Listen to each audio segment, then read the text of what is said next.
Setelah suami mengirim surat cerai, aku langsung memecat adik iparku sebagai manajer di perusahaan. Ibu mertua dan suamiku histeris berkata, "Kenapa kau pecat adikmu yang berprestasi itu?" Aku hanya tertawa dan menjawab, "Dia bukan keluargaku lagi." Kubuat mereka menyesal setelah mengkhianatiku. Karena sebelum ceritanya dimulai, silakan tulis di kolom komentar dari daerah mana saja teman-teman yang menyimak cerita ini. Jangan lupa like dan subscribe agar channel ini bisa semakin berkembang dan bisa mempersembahkan cerita yang lebih menarik lagi.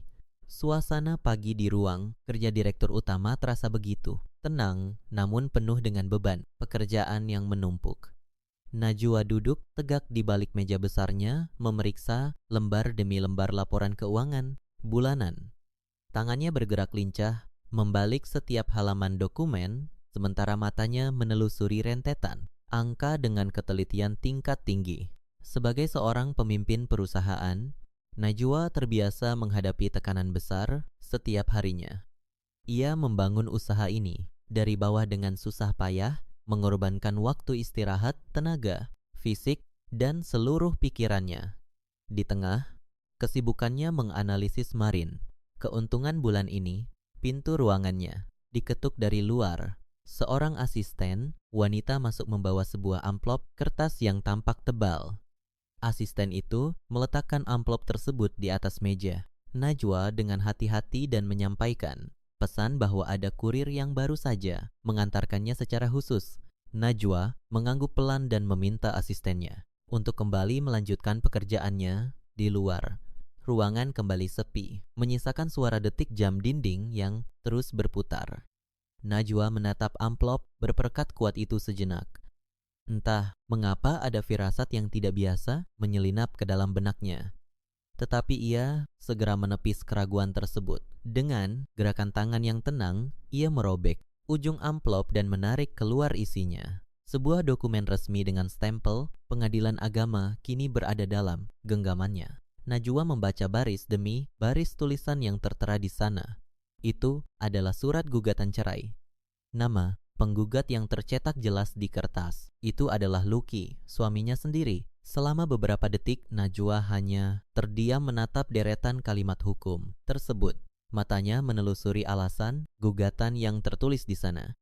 Alasan yang sepenuhnya direkayasa seolah-olah Najwa adalah sosok istri yang selalu mengabaikan keluarga demi mengejar ambisi karir. Anehnya, tidak ada satu tetes pun air mata yang jatuh membasahi pipinya. Tidak ada isak tangis kepedihan atau teriakan histeris penuh penolakan, seperti yang mungkin diharapkan oleh Lucky. Najwa justru menyandarkan punggungnya ke kursi kerjanya dengan sebuah helaan napas yang terasa sangat melegakan. Ia sebenarnya sudah sangat lama mencium aroma pengkhianatan di dalam rumah tangganya. Perubahan sikap Lucky yang semakin dingin setiap harinya. Alasan kerja lembur yang sama sekali tidak masuk akal dan wangi parfum wanita lain yang sering menempel di kemeja suaminya sepulang kerja. Najwa sudah mengumpulkan berbagai informasi dalam diam dan ia sangat tahu tentang keberadaan Firda, wanita yang selama ini menjadi simpanan Lucky. Selama ini Najwa memilih untuk tetap bungkam bukan karena ia perempuan yang lemah, melainkan karena ia sedang menyusun rencana dan memastikan perusahaannya aman dari jangkauan suaminya.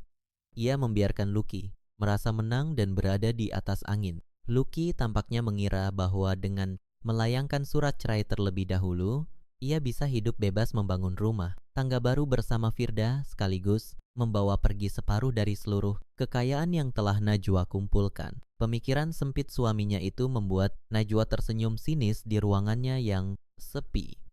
Lucky benar-benar salah menilai sosok istri yang selama ini menopang hidupnya. Kesabaran Najwa sudah mencapai batas akhir. Ia mengangkat gagang telepon yang ada di sudut mejanya. Ia menekan nomor ekstensi bagian personalia dengan gerakan jari yang sangat mantap dan penuh penekanan. Tidak ada lagi waktu untuk menunda atau memberikan kesempatan kedua. Kedatangan surat gugatan cerai ini adalah tanda yang sah. Dimulainya sebuah pembersihan besar-besaran dalam hidup dan perusahaannya.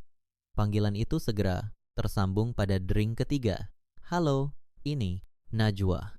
Saya ingin Anda mengeluarkan surat pemecatan resmi untuk Fikri Detik. Ini juga. Kosongkan ruang kerjanya, cabut semua hak akses keuangannya, dan pastikan dia keluar dari gedung. Perusahaan ini dalam waktu kurang dari 1 jam, ucap Najwa dengan nada suara yang sangat dingin, tegas, dan tajam bak pedang. Terdengar suara kebingungan yang sangat jelas dari seberang telepon. Kepala bagian personalia terdiam sesaat, lalu mencoba bertanya dengan sangat hati-hati karena seluruh kantor tahu bahwa Fikri adalah adik kandung dari suami sang direktur utama. Fikri menduduki jabatan maner berkat campur tangan dan tekanan dari Lucky di masa lalu, namun Najwa langsung memotong kalimat keraguan dari bawahannya tersebut. Lakukan tepat seperti yang saya perintahkan tanpa ada pertanyaan. Lanjutan, jangan berikan dia uang, pesangon sepeser pun. Semua kerugian finansial yang dia buat selama menjadi manayar sudah lebih dari cukup untuk menggantikan haknya.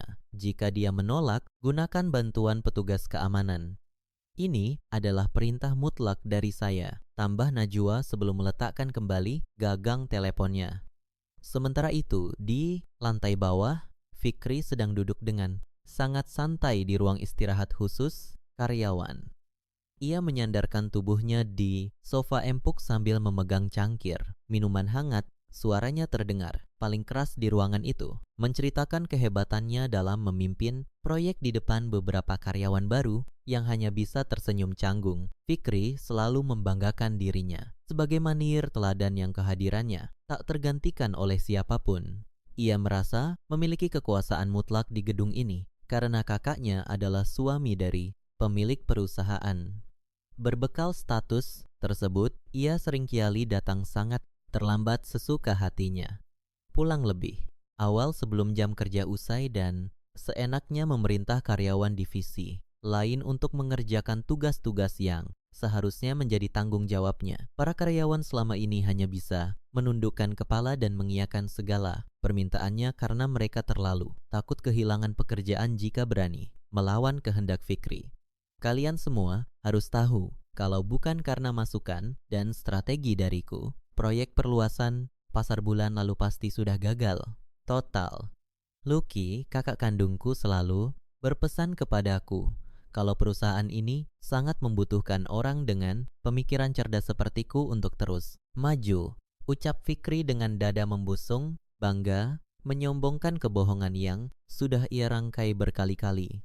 Saat ia sedang menikmati tatapan kagum paksa dari para pegawai baru tersebut, pintu ruang istirahat tiba-tiba terbuka lebar. Kepala bagian personalia melangkah masuk dengan raut wajah tegang diikuti oleh 2 orang petugas keamanan berbadan tegap di belakangnya.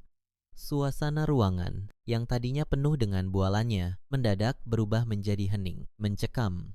Karyawan lain perlahan mundur, memberi jalan. Fikri menatap ketiga orang itu dengan dahi berkerut tajam, merasa sangat terganggu karena waktu pamer kekuasaannya disela begitu saja. Ada urusan apa kalian kemari? Kalian tidak lihat saya sedang sibuk memberikan pengarahan penting kepada para karyawan. Baru ini, tegur Fikri dengan nada suara yang sangat angkuh dan merendahkan. Kepala bagian personalia tidak mempedulikan arogansi tersebut. Ia melangkah maju mendekati meja dan langsung menyerahkan sebuah dokumen pemutusan hubungan kerja kepada Fikri. Bapak Fikri, mulai detik ini juga, hubungan kerja Anda dengan perusahaan ini telah resmi berakhir tanpa syarat. Anda dipecat. Silakan kemasi barang-barang Anda sekarang juga dan tinggalkan gedung ini. Mata Fikri terbelalak lebar seakan tidak mempercayai pendengarannya sendiri. Ia segera berdiri dari tempat duduknya dan membanting dokumen itu ke atas meja hingga menimbulkan suara keras. Apa-apaan tindakan ini? Kalian semua sedang bercanda denganku. Kalian lupa siapa saya di sini. Saya ini adik dari Lucky, suami dari pimpinan kalian. Kalian sama sekali tidak punya hak dan wewenang untuk memecat saya sembarangan. Ini adalah perintah langsung dari Ibu Najwa. Anda juga tidak berhak mendapatkan uang, pesangon sedikit pun. Petugas keamanan akan mengawal Anda membereskan barang di meja Anda dan memastikan Anda meninggalkan gedung ini tanpa membawa aset perusahaan. Jawab kepala bagian personalia dengan ekspresi wajah yang datar. Fikri langsung mengamuk mendengarnya.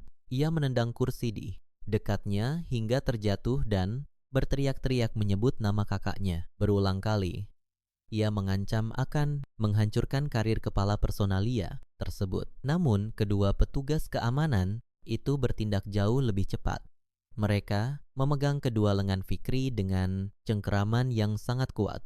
Fikri berusaha meronta-ronta melepaskan diri dan terus memaki-maki dengan kata-kata kasar. Namun, tenaganya sama sekali tidak sebanding dengan kedua petugas tersebut. Para karyawan lain yang berada di ruangan itu hanya menonton dalam diam. Banyak dari mereka yang saling berpandangan dan diam-diam merasa sangat senang sekaligus lega karena parasit paling menyebalkan di kantor mereka akhirnya disingkirkan dengan paksa. Petugas keamanan kemudian membawa Fikri kembali ke ruang kerjanya.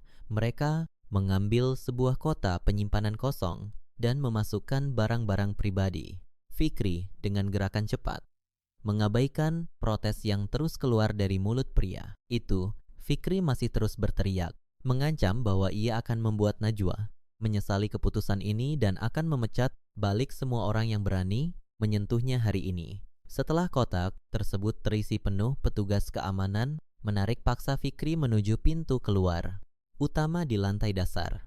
Sepanjang lorong yang dilaluinya, semua mata karyawan memandang ke arah Fikri yang diseret layaknya seorang penyusu. Rasa malu yang luar biasa mulai menjalar panas di wajahnya. Namun gengsi dan keangkuhannya jauh lebih besar. Sesampainya di luar area gedung, petugas keamanan meletakkan kotak itu di dekat jalanan. Fikri merapikan pakaiannya yang kusut berantakan sambil menatap tajam, penuh dendam ke arah gedung tempatnya bekerja. Ia segera merogoh sakunya untuk mengambil telepon genggam. Ia harus segera menghubungi kakaknya dan melaporkan kejadian ini. Ia sangat yakin Lucky akan membereskan kekacauan ini dan menuntut Najwa untuk bersujud meminta maaf kepadanya. Fikri menekan nomor kontak kakaknya dengan jari yang gemetar, menahan amarah yang meledak-ledak. Begitu panggilan tersambung, ia langsung menceritakan kejadian memalukan yang baru saja dialaminya dengan nada suara yang ditinggikan. Memutar balikan fakta seolah-olah ia adalah korban ketidakadilan yang semena-mena. Di seberang telepon, suara Lucky terdengar, menggelegar penuh kemarahan. Lucky merasa harga dirinya sebagai suami diinjak-injak oleh Najwa. Ia segera memanggil ibunya, Ibu Nilam, yang saat itu sedang berada di rumah bersamanya. Mendengar anak bungsunya diperlakukan dengan kasar dan diusir dari tempat kerjanya, Ibu Nilam radang hebat. Ia mengutuk nama Najwa berkali-kali dan segera mengajak Lucky pergi menuju kantor untuk memberi pelajaran kepada menantunya tersebut. Kurang dari 1 jam kemudian, mobil yang dikendarai Lucky berhenti dengan rem mendadak di depan lobi gedung perusahaan. Lucky dan Ibu Nilam turun dari mobil dengan wajah merah padam, berjalan dengan langkah lebar menerobos pintu kaca utama. Petugas penerima tamu yang mencoba menahan mereka langsung didorong kasar oleh Lucky. Suasana lantai dasar yang tadinya tertib mendadak riuh oleh suara, langkah kaki yang berat dan teriakan-teriakan penuh amarah. Karyawan yang sedang berlalu lalang menghentikan langkah mereka terkejut melihat suami dari pimpinan mereka mengamuk di tempat umum. "Di mana Najwa?" panggil perempuan. "Itu turun sekarang juga, biar dia berhadapan denganku," teriak Lucky di tengah ruangan. Suaranya menggemantul di dinding-dinding gedung. Ibu Nilam tidak mau kalah. Ia menunjuk-nunjuk ke arah meja resepsionis dengan tatapan mata yang sangat beringas. "Kalian semua, panggil atasan kalian itu. Dia pikir dia siapa berani mengusir anakku, istri durhaka. Dia sudah lupa siapa yang mengangkat derajatnya selama ini." Teriak Ibu Nilam histeris membuat beberapa karyawan menunduk ketakutan namun tetap mencuri pandang. Keributan itu segera sampai ke telinga asisten Najwa di lantai atas. Namun bahkan sebelum asistennya melaporkan kekacauan tersebut, Najwa sudah mengetahuinya. Ia memantau situasi dari layar kamera pengawas di ruangannya. Dengan wajah yang sangat tenang dan tanpa menunjukkan sedikit pun rasa gentar, Najwa merapikan letak jilbabnya, mengambil dokumen di atas meja dan melangkah keluar menuju pintu penghubung lantai. Ia turun ke lantai dasar dengan langkah kaki yang teratur. Begitu Najwa muncul di pandangan semua orang, suasana yang tadinya penuh dengan teriakan perlahan menjadi senyap. Seluruh pasang mata kini tertuju pada sosok direktur utama mereka yang berdiri tegak dengan aura kepemimpinan yang memancar kuat. Melihat menantunya muncul, Ibu Nilam langsung menerjang maju ke arah Najwa. Namun, dua orang petugas keamanan dengan sigap menghalangi langkah wanita paruhaya itu agar tidak menyentuh pimpinan mereka. Ibu Nilam meronta sambil menatap Najwa dengan penuh kebencian.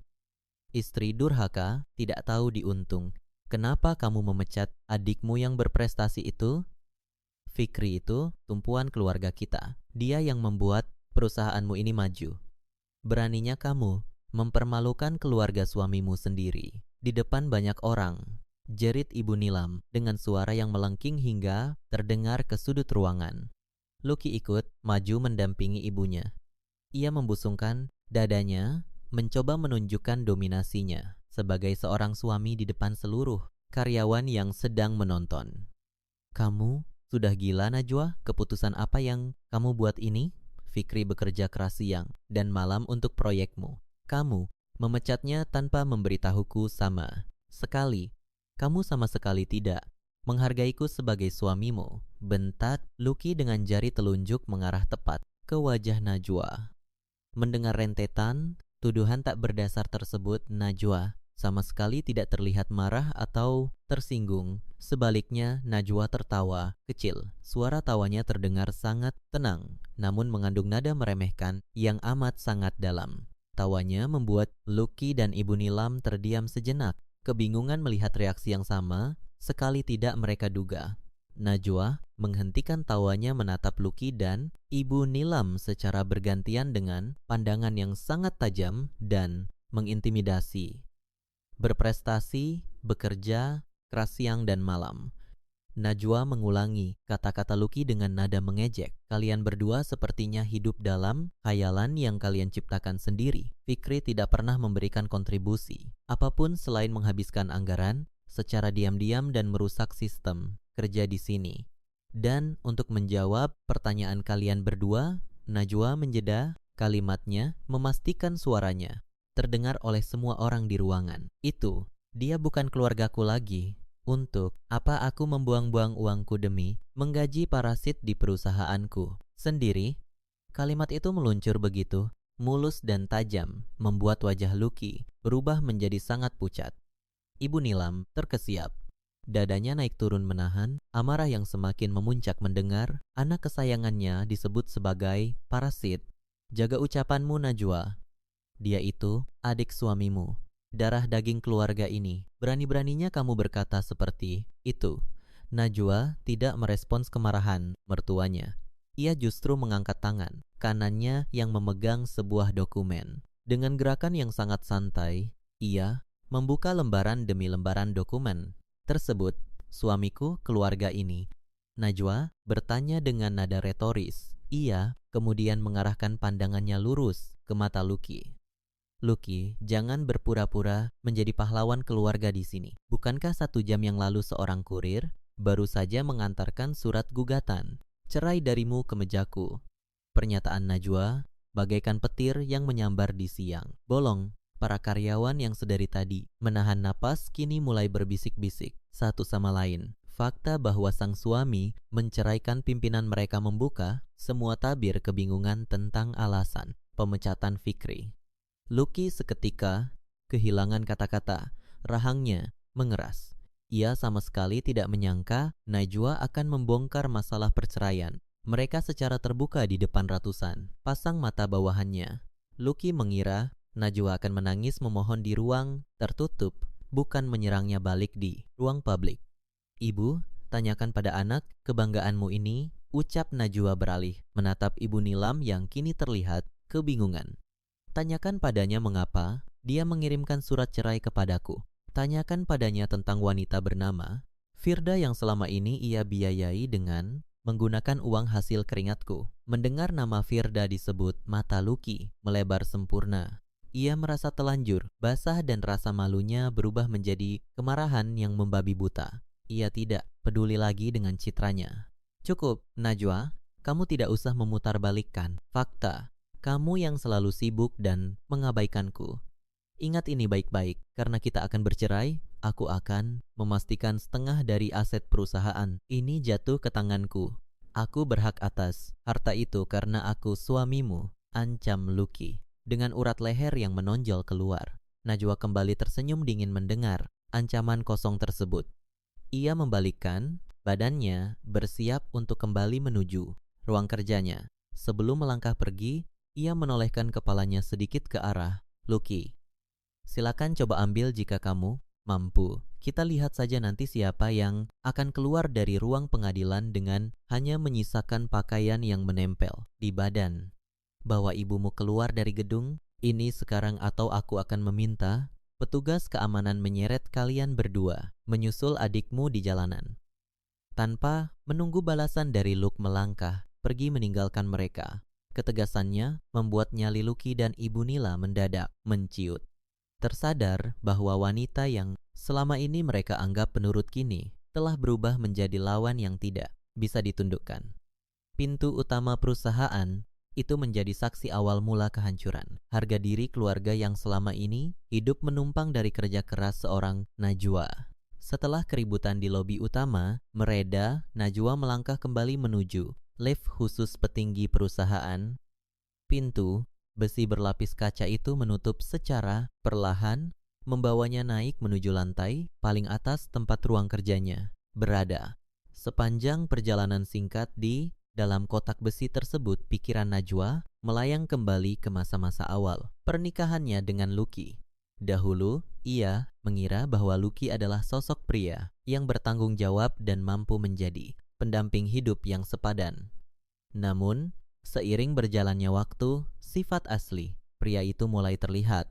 Lucky lebih suka menghabiskan waktu menikmati hasil kerja keras Najwa daripada berusaha membangun karirnya sendiri. Puncak dari segala kekacauan ini adalah ketika Lucky memaksa Najwa untuk menerima Fikri bekerja di perusahaan dengan posisi yang sangat strategis.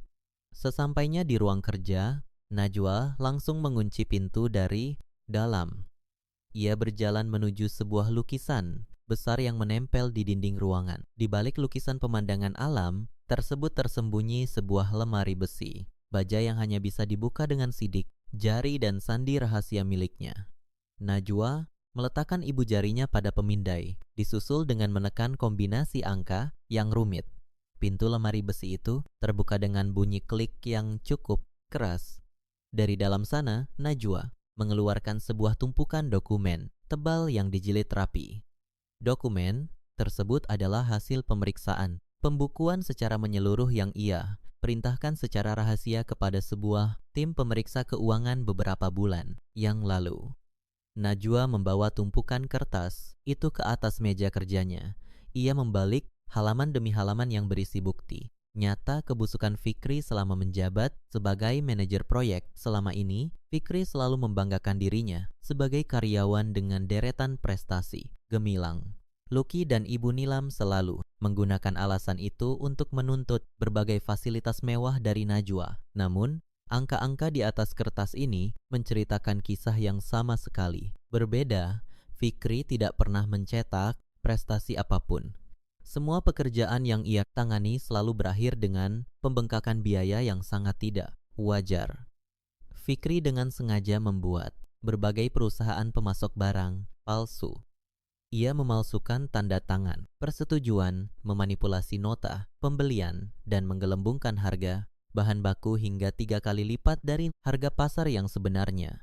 Selisih uang dari kecurangan tersebut mengalir deras ke rekening pribadi Fikri. Najwa menatap deretan bukti kiriman uang yang dilampirkan oleh tim pemeriksa. Uang perusahaan yang seharusnya digunakan untuk pengembangan bisnis justru dihabiskan oleh Fikri untuk menyewa tempat hiburan malam, membeli barang bermerek dan mentraktir teman-temannya agar ia terlihat seperti orang kaya raya. Najwa selama ini menyadari adanya kejanggalan dalam laporan keuangan, namun ia memilih diam dan menutupi semua lubang tersebut dengan uang pribadinya. Ia melakukan itu murni karena rasa hormatnya kepada Lucky sebagai seorang suami. Ia tidak ingin menghancurkan nama baik keluarga suaminya di mata para karyawan lain. Namun, kesabaran dan pengorbanan Najwa ternyata dibalas dengan air tuba. Lucky justru mengkhianatinya, menduakan cintanya dan berani mengirimkan surat cerai kepadanya hari ini. Kini tidak ada lagi alasan bagi Najwa untuk melindungi nama baik keluarga Benalu tersebut. Ia menghidupkan komputer jinjingnya dan menyambungkan perangkat tersebut ke jaringan internet. Ia membuka halaman pengiriman pesan elektronik dengan gerakan jari yang sangat cepat dan mantap. Najwa memindai beberapa halaman paling penting dari laporan pemeriksaan keuangan tersebut, termasuk catatan mutasi rekening bank yang menunjukkan aliran dana ilegal ke kantong Fikri.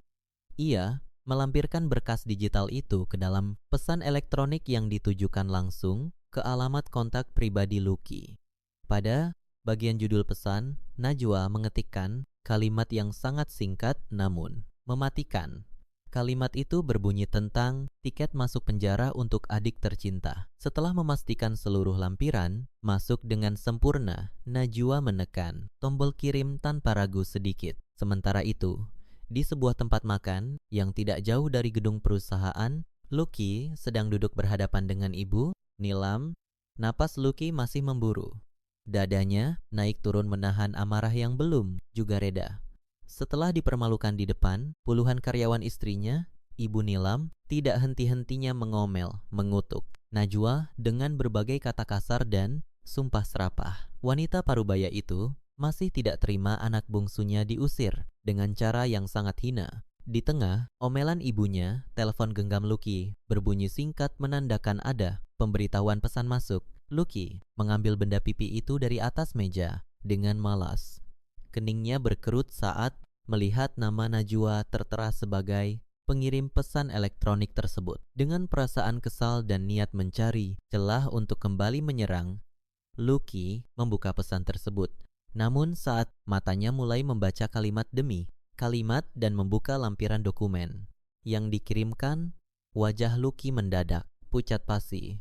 Ia memperbesar tampilan layar teleponnya, memastikan bahwa ia tidak salah membaca deretan angka dan nama perusahaan yang tertera di sana. Jantung Lucky berdegup sangat kencang. Dokumen itu sangat terperinci, menyebutkan tanggal, waktu, dan jumlah uang perusahaan yang digelapkan oleh adiknya. Bukti aliran dana ke rekening Fikri juga terpampang nyata dan tidak bisa dibantah lagi. Lucky menelan ludah dengan susah payah. Ia memang tahu bahwa adiknya sering meminta uang tambahan untuk bersenang-senang. Tetapi ia sama sekali tidak menyangka bahwa Fikri berani mencuri dana perusahaan dalam jumlah yang sangat fantastis. Ada apa denganmu? Wajahmu terlihat seperti orang ketakutan begitu. Apa yang dikirimkan oleh perempuan sombong itu? Tanya ibu Nilam yang menyadari perubahan drastis pada raut wajah anak sulungnya. Lucky tidak langsung menjawab pertanyaan ibunya. Tangannya gemetar memegang telepon genggam. Ia membaca paragraf terakhir dari pesan Najwa yang menyatakan bahwa seluruh bukti ini sudah diserahkan kepada tim pengacara perusahaan. Jika Fikri mencoba melawan putusan pemecatan atau Lucky berani menuntut pembagian kekayaan bersama, Najwa tidak akan segan-segan melaporkan kasus ini ke pihak kepolisian dengan tuduhan pencurian dan penipuan. Ancaman hukuman kurungan badan bertahun-tahun kini mengintai Fikri. Lucky menyadari bahwa posisinya saat ini sangat lemah. Seluruh keangkuhannya di lobi kantor tadi runtuh seketika. Ia mencoba memikirkan pembelaan untuk adiknya. Namun, fakta mutlak yang tersaji di layar teleponnya benar-benar menghancurkan argumennya. Lucky meletakkan telepon genggamnya di atas meja dengan gerakan yang sangat kaku. Ia mengusap wajahnya dengan kedua telapak tangan, mencoba mencerna malapetaka hukum yang baru saja menimpa keluarganya. Angka-angka kerugian yang tercatat dalam dokumen tersebut sangat besar, jauh melebihi nilai seluruh barang berharga yang dimiliki Lucky secara pribadi saat ini. Jika Najwa benar-benar membawa masalah ini ke pengadilan pidana, Lucky tidak akan pernah sanggup membayar ganti rugi tersebut untuk membebaskan adiknya. Ibu Nilam yang mulai merasa tidak sabar segera merebut telepon genggam Lucky dari atas meja. Meskipun penglihatannya sudah sedikit menurun karena usia, wanita parubaya itu berusaha keras membaca deretan tulisan di layar. Saat ia menyadari isi pesan tersebut adalah tuduhan kejahatan finansial terhadap Fikri, Ibu Nilam langsung membanting telepon genggam itu kembali ke atas meja hingga menimbulkan bunyi benturan yang keras. Ini pasti karangan belaka, Najwa. Sengaja mereka reka semua deretan angka ini untuk menjebak adikmu karena dia sakit hati kamu menceraikannya. Perempuan itu benar-benar licik. Dia tidak ingin membagi hartanya denganmu, sehingga dia menggunakan cara kotor seperti ini untuk mengancam kita mundur. Seru Ibu Nilam dengan suara bergetar karena emosi yang meluap-luap memenuhi kepalanya. Lucky menatap ibunya dengan tatapan redup yang dipenuhi keputusasaan. Ibu, dokumen ini dilengkapi dengan bukti rincian kiriman uang langsung dari sistem perbankan. Tidak mungkin Najwa bisa membuat catatan perbankan resmi yang palsu. Fikri benar-benar mengambil uang itu. Ibu, adikku menghancurkan perusahaannya dari dalam dan meninggalkan jejak yang sangat jelas.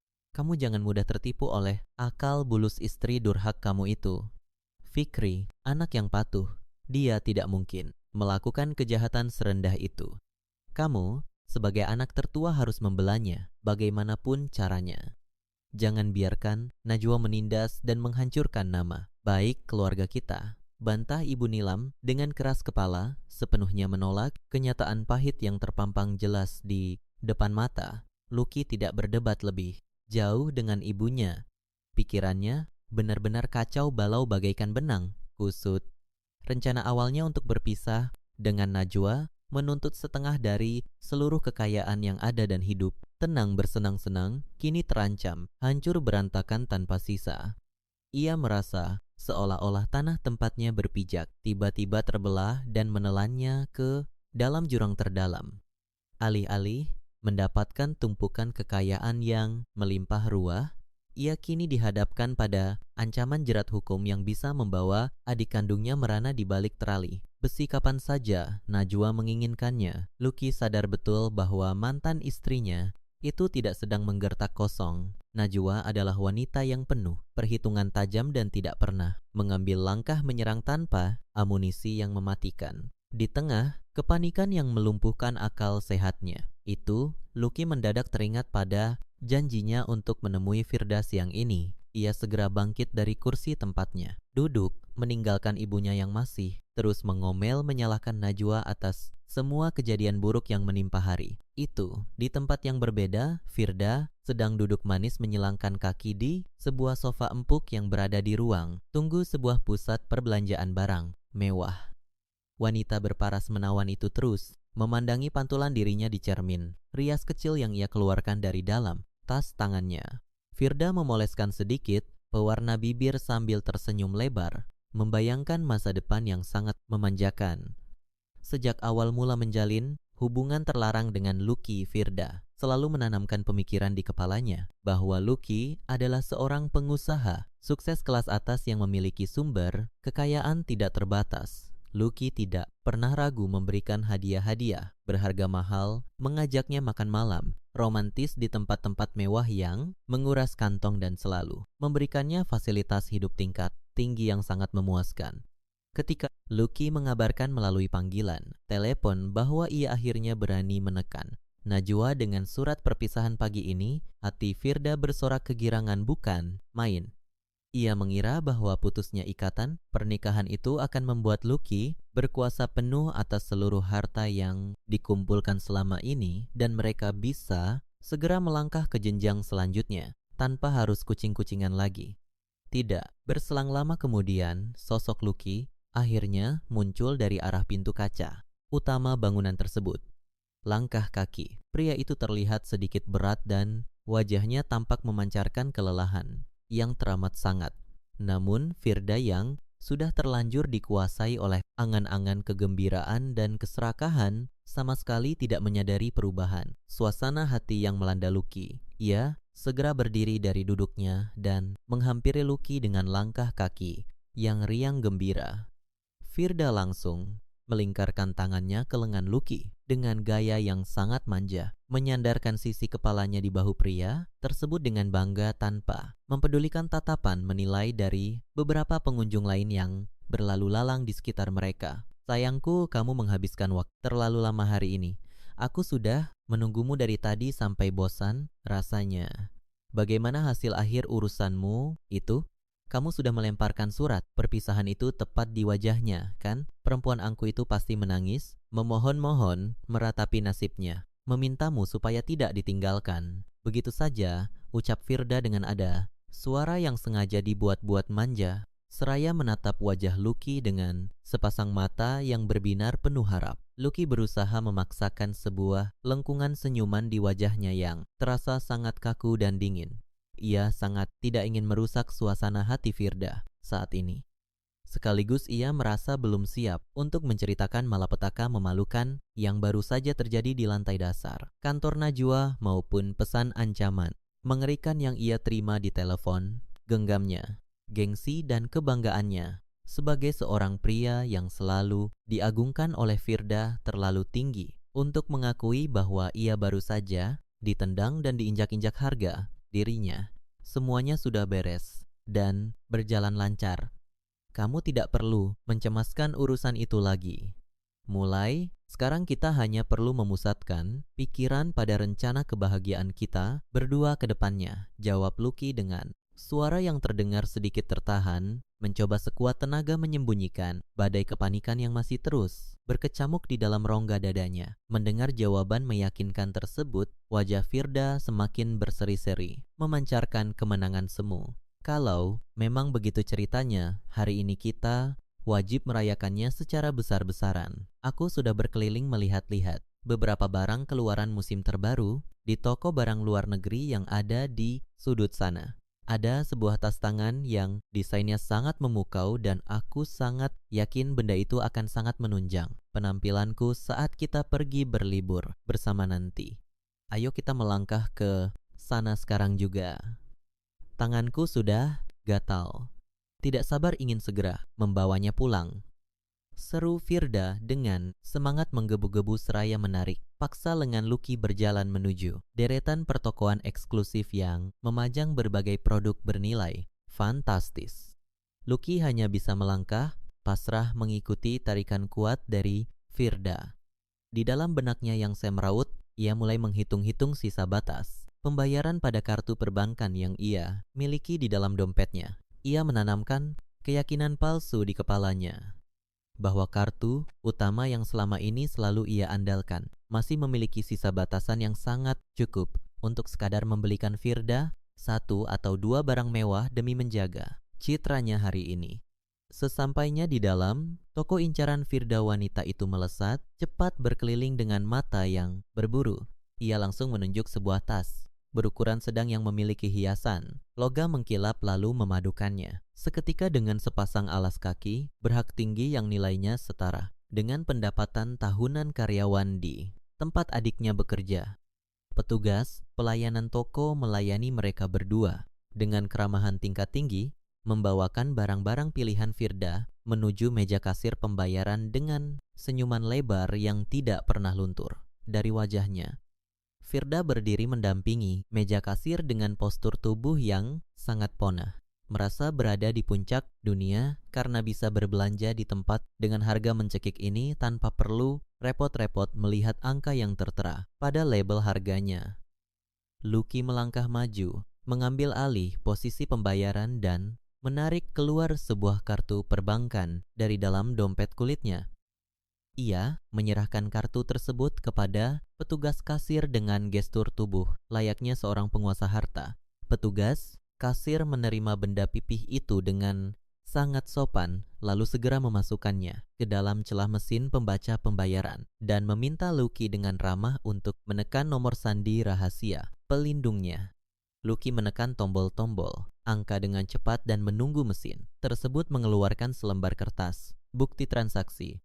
Namun alih-alih memuntahkan kertas persetujuan, mesin elektronik tersebut justru mengeluarkan bunyi peringatan yang cukup nyaring dan mengganggu pendengaran. Layar kecil pada bagian atas mesin itu menampilkan deretan pesan penolakan transaksi secara sepihak. Petugas kasir mengerutkan keningnya sejenak melihat pesan tersebut, lalu segera mencabut kartu itu dan mencoba membersihkan bagian pembaca datanya dengan selembar kain lembut. Mohon maaf atas ketidaknyamanan ini, Bapak. Sepertinya sedang ada sedikit gangguan sambungan jaringan atau mungkin masalah pembacaan perangkat pada kartu Anda. Boleh saya meminta izin untuk mencoba memasukkannya sekali lagi? Tanya petugas kasir dengan nada yang sangat menjaga perasaan pelanggannya. Lucky mengangguk singkat, mulai merasakan gelombang ketidaknyamanan merayap di tengkuknya karena Firda mulai menatapnya tajam dengan penuh tanda tanya. Petugas kasir kembali memasukkan kartu ke dalam mesin dan Lucky kembali menekan kombinasi angka rahasianya untuk kedua kalinya. Dengan sedikit keraguan, mesin kembali memproses pengiriman data selama beberapa belas detik yang terasa berjalan sangat lambat bagai siksaan. Sekali lagi bunyi peringatan kegagalan yang sama terdengar nyaring memecah keheningan di sudut toko tersebut. Layar kembali menunjukkan pesan mutlak bahwa transaksi tidak bisa diproses.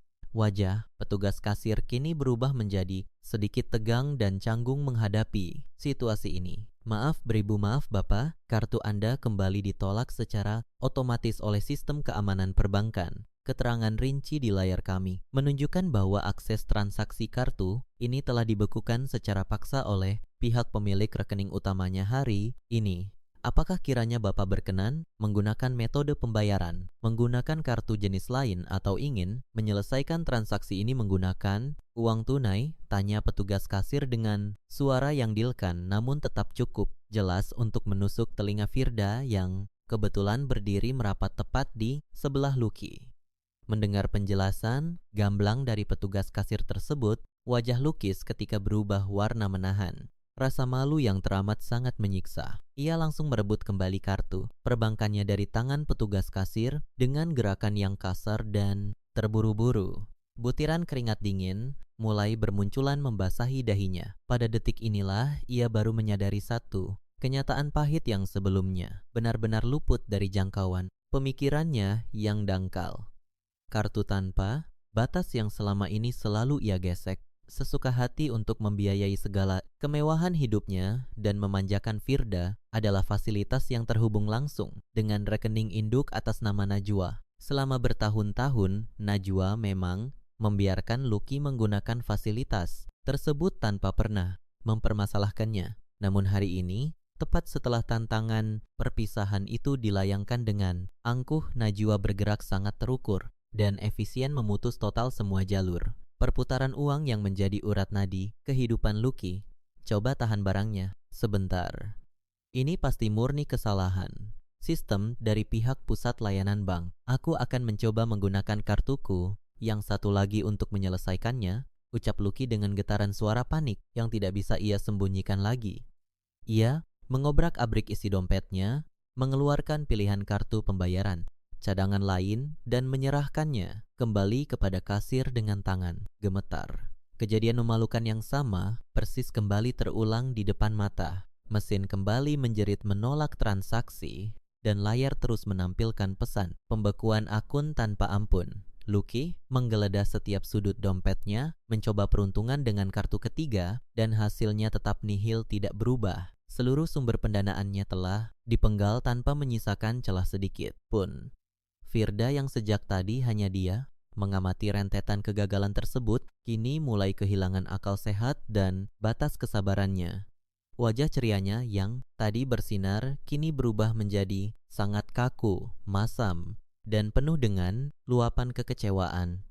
Harga dirinya sebagai seorang wanita yang selalu menuntut Kesempurnaan ikut tercoreng, habis-habisan melihat pria yang ia banggakan terlihat sangat kebingungan dan tidak berdaya sama sekali di hadapan pekerja toko barang mewah. Ada masalah. Apa sebenarnya ini semua? Lucky, kenapa? Sama sekali tidak ada satupun dari deretan kartumu itu yang bisa digunakan untuk membayar kamu selalu berkoar-koar bahwa kamu adalah pria penguasa harta, tapi menyodorkan bayaran untuk barang sekecil ini saja kamu ditolak. Mentah-mentah berkali-kali.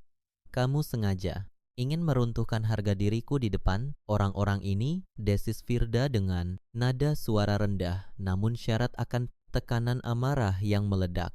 Sama sekali tidak mempedulikan kenyataan bahwa pelayan toko kini sedang mengawasi pertengkaran mereka berdua dengan tatapan iba bercampur keheranan. Sayang, aku mohon tolong tenangkan dirimu sedikit saja. Ini pasti hanyalah kesalahan teknis sementara dari bagian pemeliharaan ban. Aku berjanji akan segera menghubungi mereka untuk mengurus kekacauan ini secepatnya. Bagaimana kalau kita tunda saja dulu acara belanjanya hari ini? Besok kita pasti akan kembali lagi ke tempat ini dan melunasinya. Bujuk Lucky seraya meraih pergelangan tangan Firda untuk mengajaknya segera menyingkir keluar dari tempat terkutuk tersebut. Namun, Firda dengan gerakan cepat menepis kasar sentuhan tangan Lucky dari kulitnya. Rasa malu yang menumpuk di dadanya sudah mencapai batas yang tidak tertahankan lagi. Besok katamu, kamu dengan gampangnya menyuruhku membatalkan barang-barang yang sudah kupilih dengan susah payah ini. Kamu dengar sendiri, bukan apa yang dikatakan oleh petugas kasir tadi secara jelas. Aksesmu dibekukan langsung oleh pemilik utama. Jangan berani-beraninya kamu mengatakan bahwa selama ini semua uang yang kamu taburkan untuk memanjakanku murni berasal dari kantong istrimu itu. Kamu ini sebenarnya sama sekali tidak punya kemampuan menghasilkan uang sendiri, teriak Firda lepas kendali tanpa lagi mempedulikan aturan kesopanan di tempat umum. Suara melengking Firda yang keras bergema membuat beberapa pelanggan kelas atas lain yang berada di dalam ruangan toko sontak menolehkan kepala mereka. Lucky merasa tubuhnya seperti ditelanjangi di tengah keramaian pengunjung. Tanpa berpikir panjang lagi, ia menarik paksa lengan Firda dengan cengkraman kuat dan menyeret tubuh wanita itu keluar dari dalam bangunan pertokoan mewah tersebut dengan langkah yang setengah berlari menghindari tatapan tajam orang-orang. Sepanjang lorong bangunan yang megah itu, Firda tidak henti-hentinya mengomel panjang, pendek dan terus meronta-ronta berusaha melepaskan diri dari tarikan Lucky. Sesampainya mereka di pelataran area parkir kendaraan yang sepi pengunjung, Firda akhirnya berhasil menyentakkan tangannya hingga terlepas. Ia berdiri, berhadapan menatap pria di depannya, dengan pandangan mata yang memancarkan rasa jijik dan luapan amarah yang luar biasa. Kamu benar-benar pria pembohong, kelas kakap. Kamu selalu menjanjikan kehidupan serba mewah tanpa batas. Setelah kamu berhasil membuang istrimu, tapi kenyataan pahitnya kamu hanyalah pria tidak berguna yang bertahan hidup dengan cara menempel pada kekayaan perempuan lain.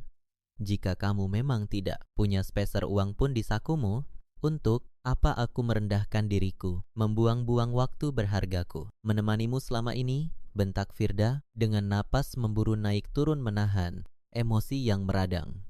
Lucky berusaha mati-matian menenangkan wanita simpanannya itu, mengobrol berbagai janji manis bahwa ia pasti akan segera mendapatkan hak separuh kekayaan dari nilai perusahaan istrinya sesaat setelah sidang pengadilan menjatuhkan putusan. Ia memohon dengan sangat agar Firda bersedia sedikit bersabar dan tetap bertahan mendampinginya melewati masa krisis ini. Namun, Firda sama sekali bukanlah tipe wanita pemaaf yang bersedia mempertaruhkan masa mudanya hanya berlandaskan pada rangkaian janji manis tanpa jaminan bukti nyata di depan mata.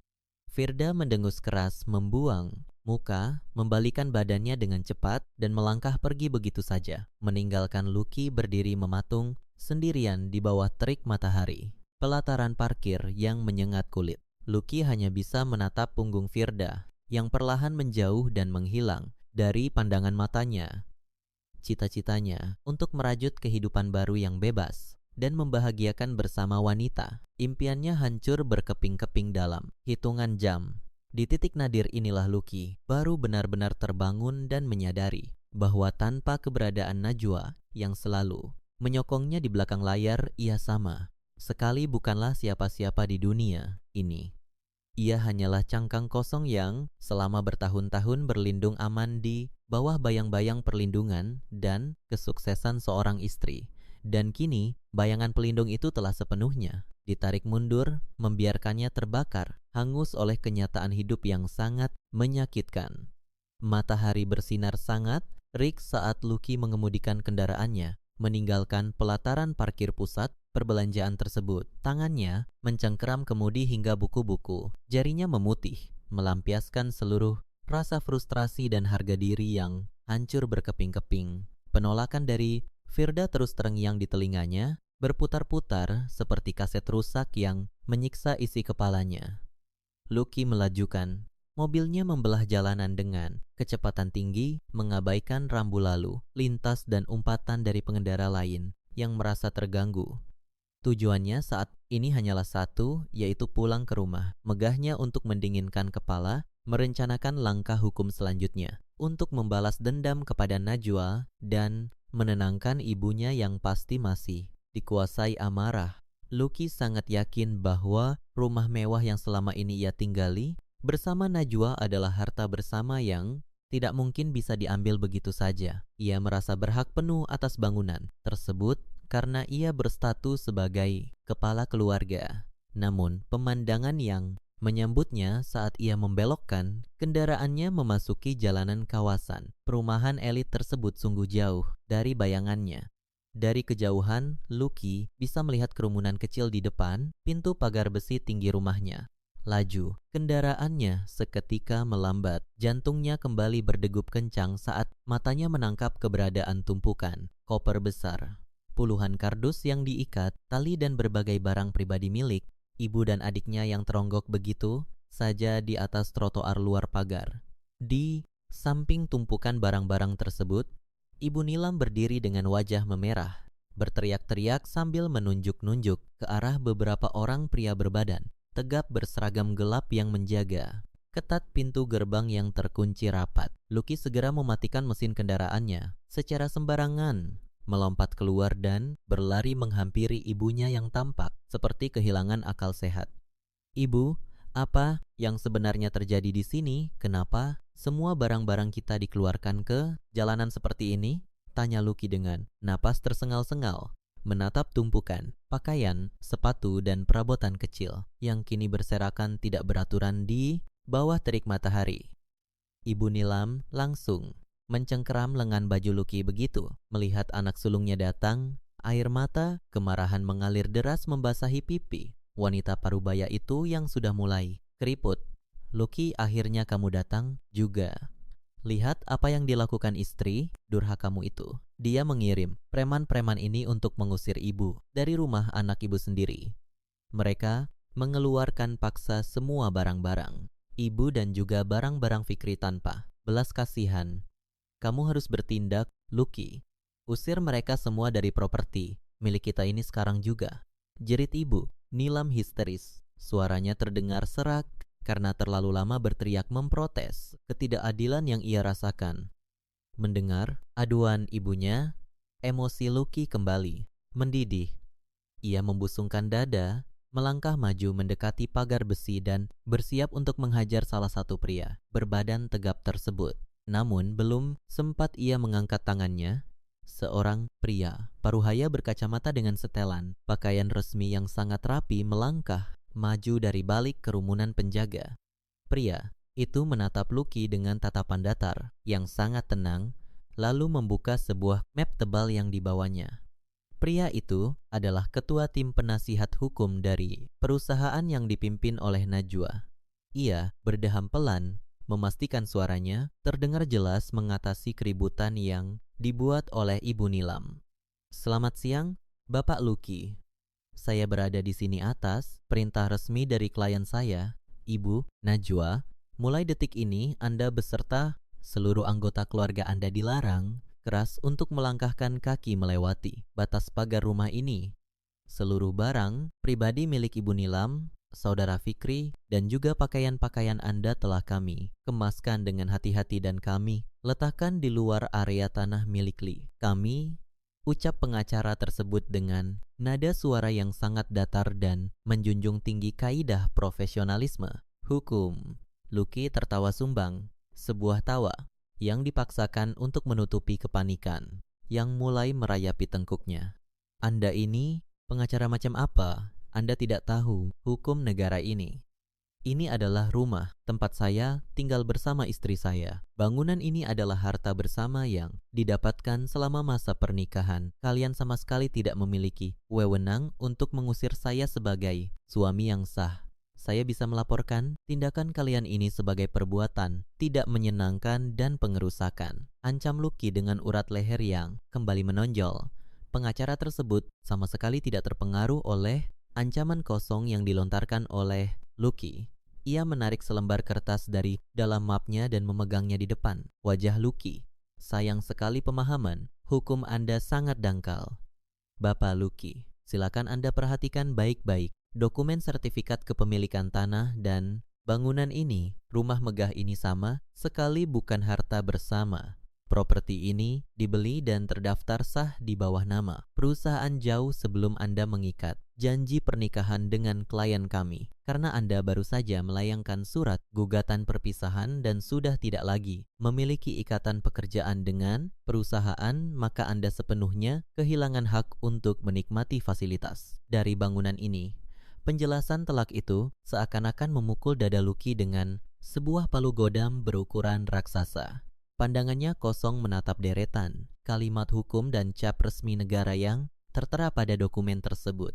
Ingatannya kembali ke masa lalu. Saat Najwa memang mengurus pembelian rumah ini menggunakan dana perusahaan untuk keperluan investasi, Luki yang saat itu selalu disibukkan dengan kesenangannya. Sendiri sama sekali tidak pernah peduli untuk menanyakan rincian kepemilikannya. Karena ia selalu merasa uang istrinya adalah uangnya juga. Kini kecerobohannya tersebut berubah menjadi bumerang tajam yang menyayat lehernya sendiri. Ibu Nilam yang ikut mendengar penjelasan tersebut tidak mau menerima kenyataan. Ia meronta berusaha menerobos barisan penjaga sambil memukulkan kedua tangannya ke jeruji besi pagar. Bohong, kalian semua pasti sudah bekerja sama untuk menipu kami. Luki adalah suami Najwa. Apapun yang menjadi milik perempuan itu otomatis menjadi milik anakku juga. Buka pintunya. Aku menolak, pergi dari istana ini. Aku yang pantas tidur di ranjang empuk di dalam sana. Bukan perempuan licik itu, ratap Ibu Nilam dengan suara yang semakin memilukan mengundang perhatian dari beberapa asisten rumah tangga tetangga yang diam-diam mengintip dari balik tembok mereka. Di tengah suasana yang sangat memalukan tersebut, sebuah kendaraan roda 4 berukuran panjang, berwarna gelap melaju pelan dan berhenti, tepat di seberang jalan. Tidak jauh dari tempat tumpukan koper mereka. Kaca jendela bagian belakang perlahan bergerak turun ke bawah. Wajah Najwa yang sangat tenang dan anggun terlihat dari celah jendela tersebut. Ia menatap ke arah mantan ibu mertuanya yang sedang meratap di trotoar jalan dan ke arah Luki yang berdiri mematung kehilangan daya. Pandangan mata Najwa tidak menyeratkan setitik pun rasa belas, kasihan. Tidak ada dendam yang meledak-ledak, hanya ada kedinginan yang membekukan darah. Ibu, berhentilah membuat keributan yang merendahkan martabat ibu sendiri di depan rumahku, ucap Najwa. Suaranya tidak terlalu keras, namun ketegasannya mampu membelah udara siang yang panas itu. Luki dan Ibu Nilam serempak menoleh ke arah sumber suara. Ibu Nilam langsung memelototkan matanya. Najwa, perempuan tidak punya hati. Berani-beraninya kamu memperlakukan ibu seperti ini setelah semua kebaikan yang ibu berikan padamu. Kebaikan apa yang ibu maksud? Najwa membalas dengan senyuman tipis yang sangat menusuk. Apakah kebaikan saat ibu menghina masakan saya setiap pagi, atau kebaikan saat ibu memaksa saya membelikan perhiasan mahal setiap bulan dari hasil keringat saya yang siang malam bekerja? Ini bukan lagi istana bagi keluarga parasit. "Ibu, ini adalah bangunan yang saya beli dengan kerja keras saya sendiri. Bahwa anak kebanggaan ibu ini pergi jauh dari pandangan saya. Belajarlah hidup mandiri, tanpa menumpang pada darah daging orang lain." Setelah mengucapkan kalimat penutup tersebut, Najwa memberikan isyarat kepada pengemudinya. Kaca jendela kembali bergerak menutup perlahan dan kendaraan itu melaju mulus, memasuki gerbang perumahan, meninggalkan Lucky dan Ibu Nilam yang tertinggal bersama kehancuran mereka di pinggir jalan. Pintu gerbang besi yang menjulang tinggi itu kemudian tertutup rapat dengan suara debuman keras mengunci rapat akses mereka terhadap kehidupan mewah yang selama ini mereka nikmati secara cuma-cuma. Tidak ada pilihan lain yang tersisa. Dengan perasaan hancur, terhina, dan kelelahan yang luar biasa, Lucky terpaksa mengangkat puluhan kardus dan koper-koper berat itu dan memaksakannya masuk ke dalam kendaraannya. Ibu Nilam tidak berhenti. Menangis terseduh-seduh sepanjang proses tersebut, terus meratapi nasib buruknya dan mengutuk Najwa tanpa jeda. Menjelang malam, karena seluruh akses keuangannya telah diputus total, Lucky hanya mampu membawa ibunya mencari tempat beristirahat di pinggiran kota. Mereka menyewa sebuah kamar pada sebuah penginapan sederhana yang tarif hariannya sangat murah. Tempat itu memiliki dinding yang tipis, kasur yang keras, dan kipas angin tua yang berderak, berisik saat berputar. Ibu Nilam duduk di atas kasur usang tersebut sambil memeluk salah satu bantalnya, meratapi penurunan derajat hidupnya yang terjadi hanya dalam waktu kurang dari 24 jam. Di sudut ruangan yang sempit itu, Lucky duduk memegang kepalanya dengan kedua tangan, menyadari bahwa permainan kotor yang ia mulai untuk menyingkirkan Najwa kini justru menguburnya hidup-hidup dalam jurang kemiskinan. Malam pertama di penginapan sederhana itu terasa bagaikan siksaan panjang tanpa ujung bagi Lucky dan keluarganya. Fikri yang sepanjang hari bersembunyi karena ketakutan setengah mati dicari oleh pihak berwajib, akhirnya datang menyusul. Kakaknya dengan wajah pucat dan tubuh gemetar. Ruangan sempit berukuran kecil itu kini diisi oleh 3 orang yang memancarkan aura keputusasaan. Fikri tidak henti-hentinya mondar-mandir di depan tempat tidur, merancau tentang ancaman kurungan penjara yang dijanjikan oleh Najwa. Ia terus mendesak Lucky untuk mencarikan jalan keluar, meminta kakaknya mencarikan pengacara hebat atau segera membayar kembali uang perusahaan yang telah ia ambil. Namun Lucky hanya bisa membentak adiknya untuk diam karena ia sendiri sama sekali tidak memiliki jalan keluar dari kebuntuan finansial ini. Keesokan paginya, setelah melewati malam tanpa memejamkan mata sedetik pun, pikiran Lucky kembali dipenuhi oleh rencana yang gegabah. Ambisi dan kesombongannya kembali menutupi akal sehatnya. Ia memutar otak memikirkan cara untuk mendapatkan uang tunai dalam jumlah besar secepat mungkin. Ia membutuhkan uang untuk menyewa pengacara hebat guna memenangkan persidangan, pembagian harta nanti. Ia juga membutuhkan dana segar untuk mencegah adiknya dijebloskan ke dalam tahanan. Dan yang paling utama, ia ingin membuktikan kepada Firda bahwa dirinya bukanlah pria miskin yang tidak berguna. Dalam kondisi terdesak tersebut, Lucky mengambil keputusan paling fatal dalam hidupnya. Ia mengajak Fikri pergi menemui seorang pemberi pinjaman berbunga tinggi yang beroperasi di wilayah gelap pinggiran kota. Seseorang yang dikenal kejam menagih janji dan tidak segan menggunakan kekerasan fisik jika terjadi penunggakan. Mereka tiba di sebuah bangunan tertutup yang dijaga oleh beberapa pria berwajah sangar. Lucky, dengan sisa-sisa gaya angkuhnya yang ia paksakan duduk berhadapan dengan sang pemodal.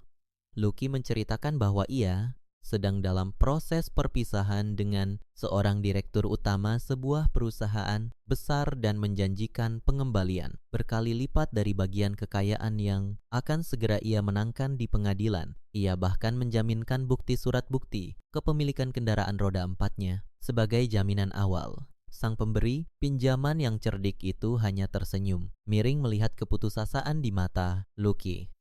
Ia menyodorkan setumpuk lembaran perjanjian dengan syarat bunga harian yang mencekik leher tanpa membaca dengan teliti dan didorong oleh kebutaan akan uang instan. Lucky dan Fikri menandatangani dokumen tersebut. Hari itu mereka membawa pulang segepok uang tunai. Merasa lega sesaat tanpa menyadari bahwa mereka baru saja mengikat tali gantung di leher mereka sendiri. Sementara kedua kakak beradik itu merayakan uang pinjaman yang mereka anggap sebagai jalan keluar. Najwa menjalani hari-harinya dengan sangat produktif dan elegan.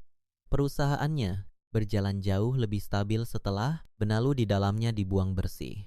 Siang itu, Najwa memiliki janji temu makan siang dengan salah satu klien penting di sebuah restoran mewah berbintang 5 yang terletak di pusat kota. Najwa hadir mengenakan setelan pakaian kerja yang sangat rapi, memancarkan kecerdasan dan wibawa yang membuat setiap mata yang melihatnya merasa segan.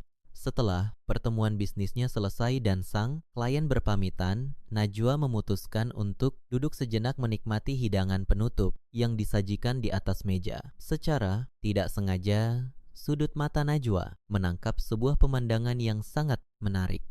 Di meja yang berada tidak jauh dari tempatnya duduk, terlihat Firda sedang duduk sendirian. Wanita simpanan mantan suaminya itu tampak sedang menikmati makanan mahal dari uang hasil pemberian orang lain, menyilangkan kakinya dengan gaya yang selalu ia anggap paling menawan di seluruh dunia. Sejenak Najwa menimbang-nimbang apakah ia harus mengabaikannya saja. Namun, otak cemerlang Najwa dengan cepat menyusun sebuah strategi kecil. Ini adalah kesempatan yang terlalu bagus untuk dilewatkan jika ia ingin menghancurkan Mentaal sepenuhnya dari berbagai sisi. Dengan langkah yang tenang dan suara sepatu hak tinggi yang mengetuk lantai, pualam secara teratur, Najwa berjalan mendekati meja tempat Firda duduk. Firda yang sedang asyik memainkan telepon, genggamnya mendongak ketika menyadari ada seseorang yang berdiri menjulang di depan mejanya. Senyuman di wajah Firda langsung luntur seketika berganti dengan tatapan permusuhan saat mengenali wajah Najwa. Ia memperbaiki posisi duduknya, berusaha menampilkan ketegaran semu di hadapan wanita sah yang selalu ia cemburui diam-diam. Ada keperluan apa Anda mendatangi meja saya? Jika Anda datang ke sini untuk melabrak saya dan memohon agar saya mengembalikan Lucky kepada Anda datang ke orang yang salah. Pria itu sendiri yang memilih saya, bukan saya yang memaksanya. Ucap Firda dengan nada suara yang ditinggikan, mencoba memancing perhatian pengunjung lain agar Najwa merasa malu. Najwa sama sekali tidak terpancing. Ia menarik kursi di hadapan Firda dan duduk dengan gerakan yang sangat berkelas, mengabaikan tatapan sinis wanita di depannya. Ia mencondongkan tubuhnya sedikit ke depan, menatap sepasang mata Firda dengan senyuman yang sangat tenang, namun mengandung misteri yang mengerikan. Memohon agar kamu mengembalikan Lucky. Najwa mengulangi kalimat Firda dengan nada lembut. Kamu sungguh memiliki tingkat kepercayaan diri yang patut dikagumi, Firda. Aku justru datang ke sini untuk mengucap rasa terima kasih yang sebesar-besarnya kepadamu. Dahi Firda berkerut dalam, merasa kebingungan dengan arah pembicaraan ini. Ia sudah menyiap mental untuk saling adu mulut.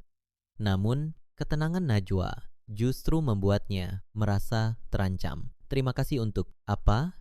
Jangan bermain teka-teki denganku. Ketusnya tidak sabar. Terima kasih karena kamu sudah dengan sukarela mengambil tempat sampah yang memang sudah lama ingin aku buang dari dalam rumahku. Jawab Najwa dengan suara yang sangat pelan namun terdengar sangat tajam di telinga Firda. Aku hanya merasa sedikit kasihan melihatmu duduk sendirian di sini. Lucky pasti berjanji akan membelikanmu bumi dan isinya. Bukan, pria itu memang sangat pandai merangkai kata manis. Tapi sebagai sesama wanita, aku merasa berkewajiban memberikan satu informasi kecil agar kamu tidak membuang masa mudamu secara sia-sia. Firda menelan ludah. Firasat buruk mulai menjalar di dadanya saat mengingat kejadian kartu yang dibekukan kemarin siang. Apa maksud perkataanmu? Itu, Lucky akan segera memenangkan persidangan dan membagi kekayaanmu denganku. Jangan mencoba menakut-nakutiku karena kamu takut jatuh, miskin. Najwa tertawa pelan. Kekayaan? Harta yang mana yang kamu maksudkan? Firda, apakah kamu belum menyadari kenyataan yang sebenarnya? Seluruh rumah, kendaraan, dan uang yang selama ini Lucky pamerkan kepadamu adalah milik perusahaanku.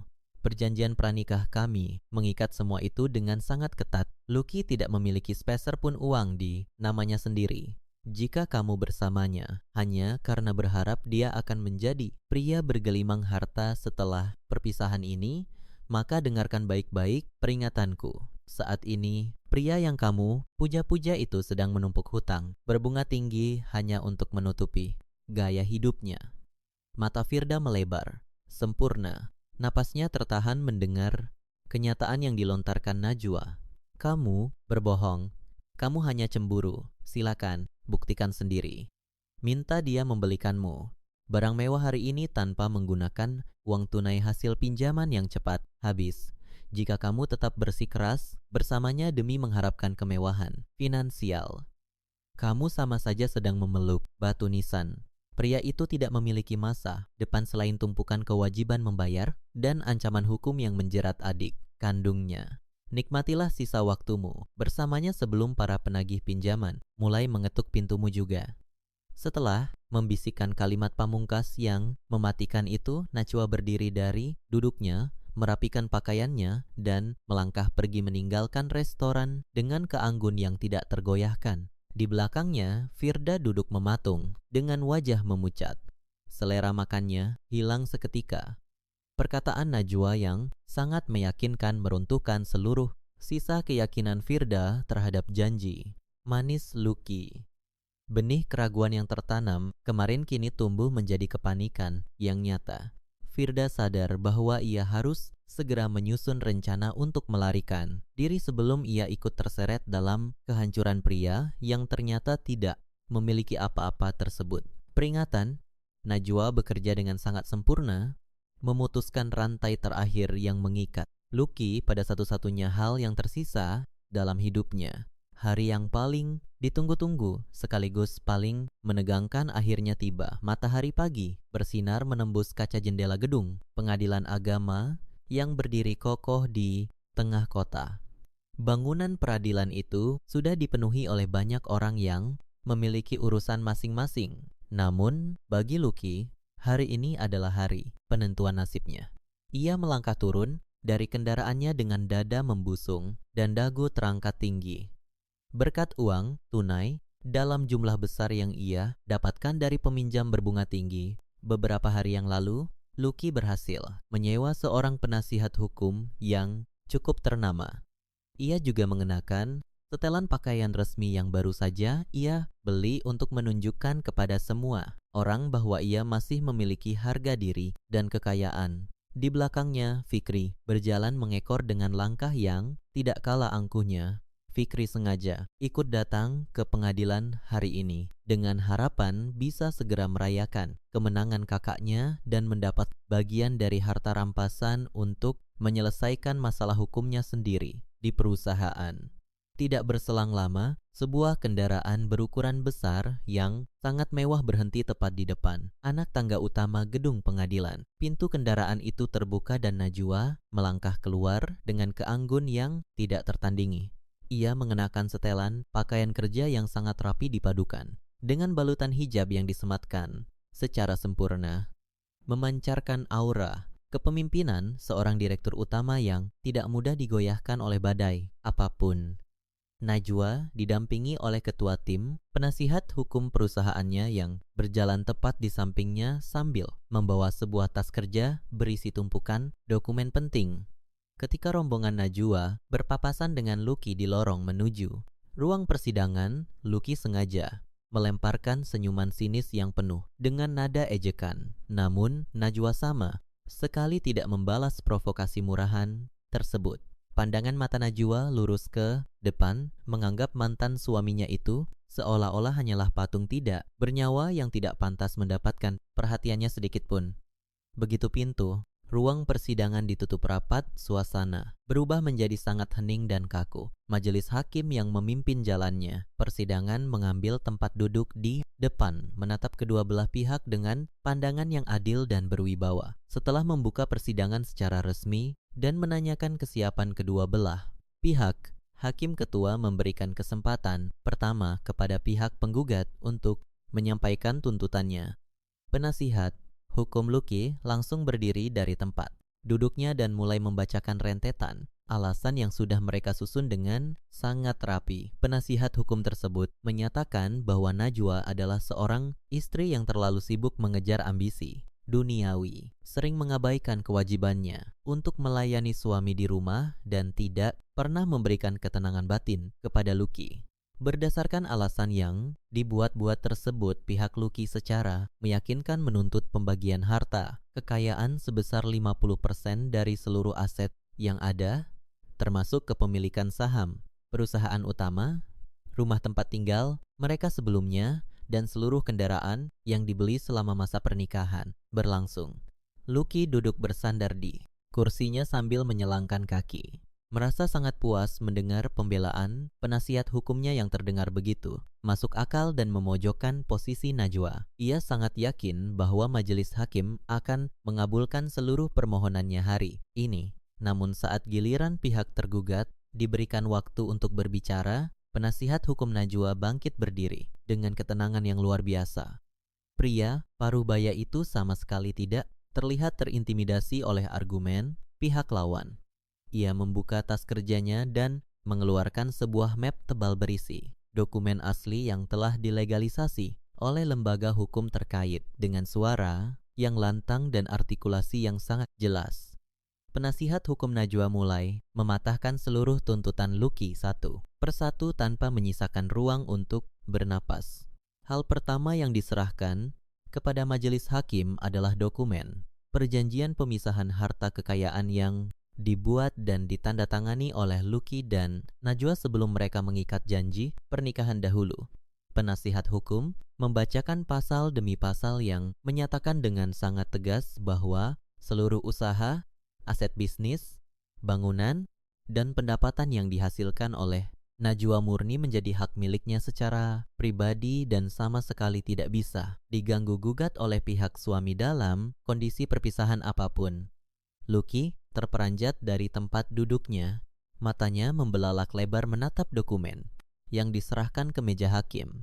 Ia baru teringat bahwa bertahun-tahun yang lalu saat ia masih berusaha mengambil hati Najwa dan berpura-pura tidak peduli pada harta, ia memang pernah menandatangani sebuah berkas tanpa pernah membaca isinya secara mendalam. Kebodohan masa lalunya itu kini menampar wajahnya dengan sangat keras. Belum sempat Lucky mencerna kehancuran rencana pertamanya, penasihat hukum Najwa kembali melancarkan serangan kedua yang jauh lebih mematikan.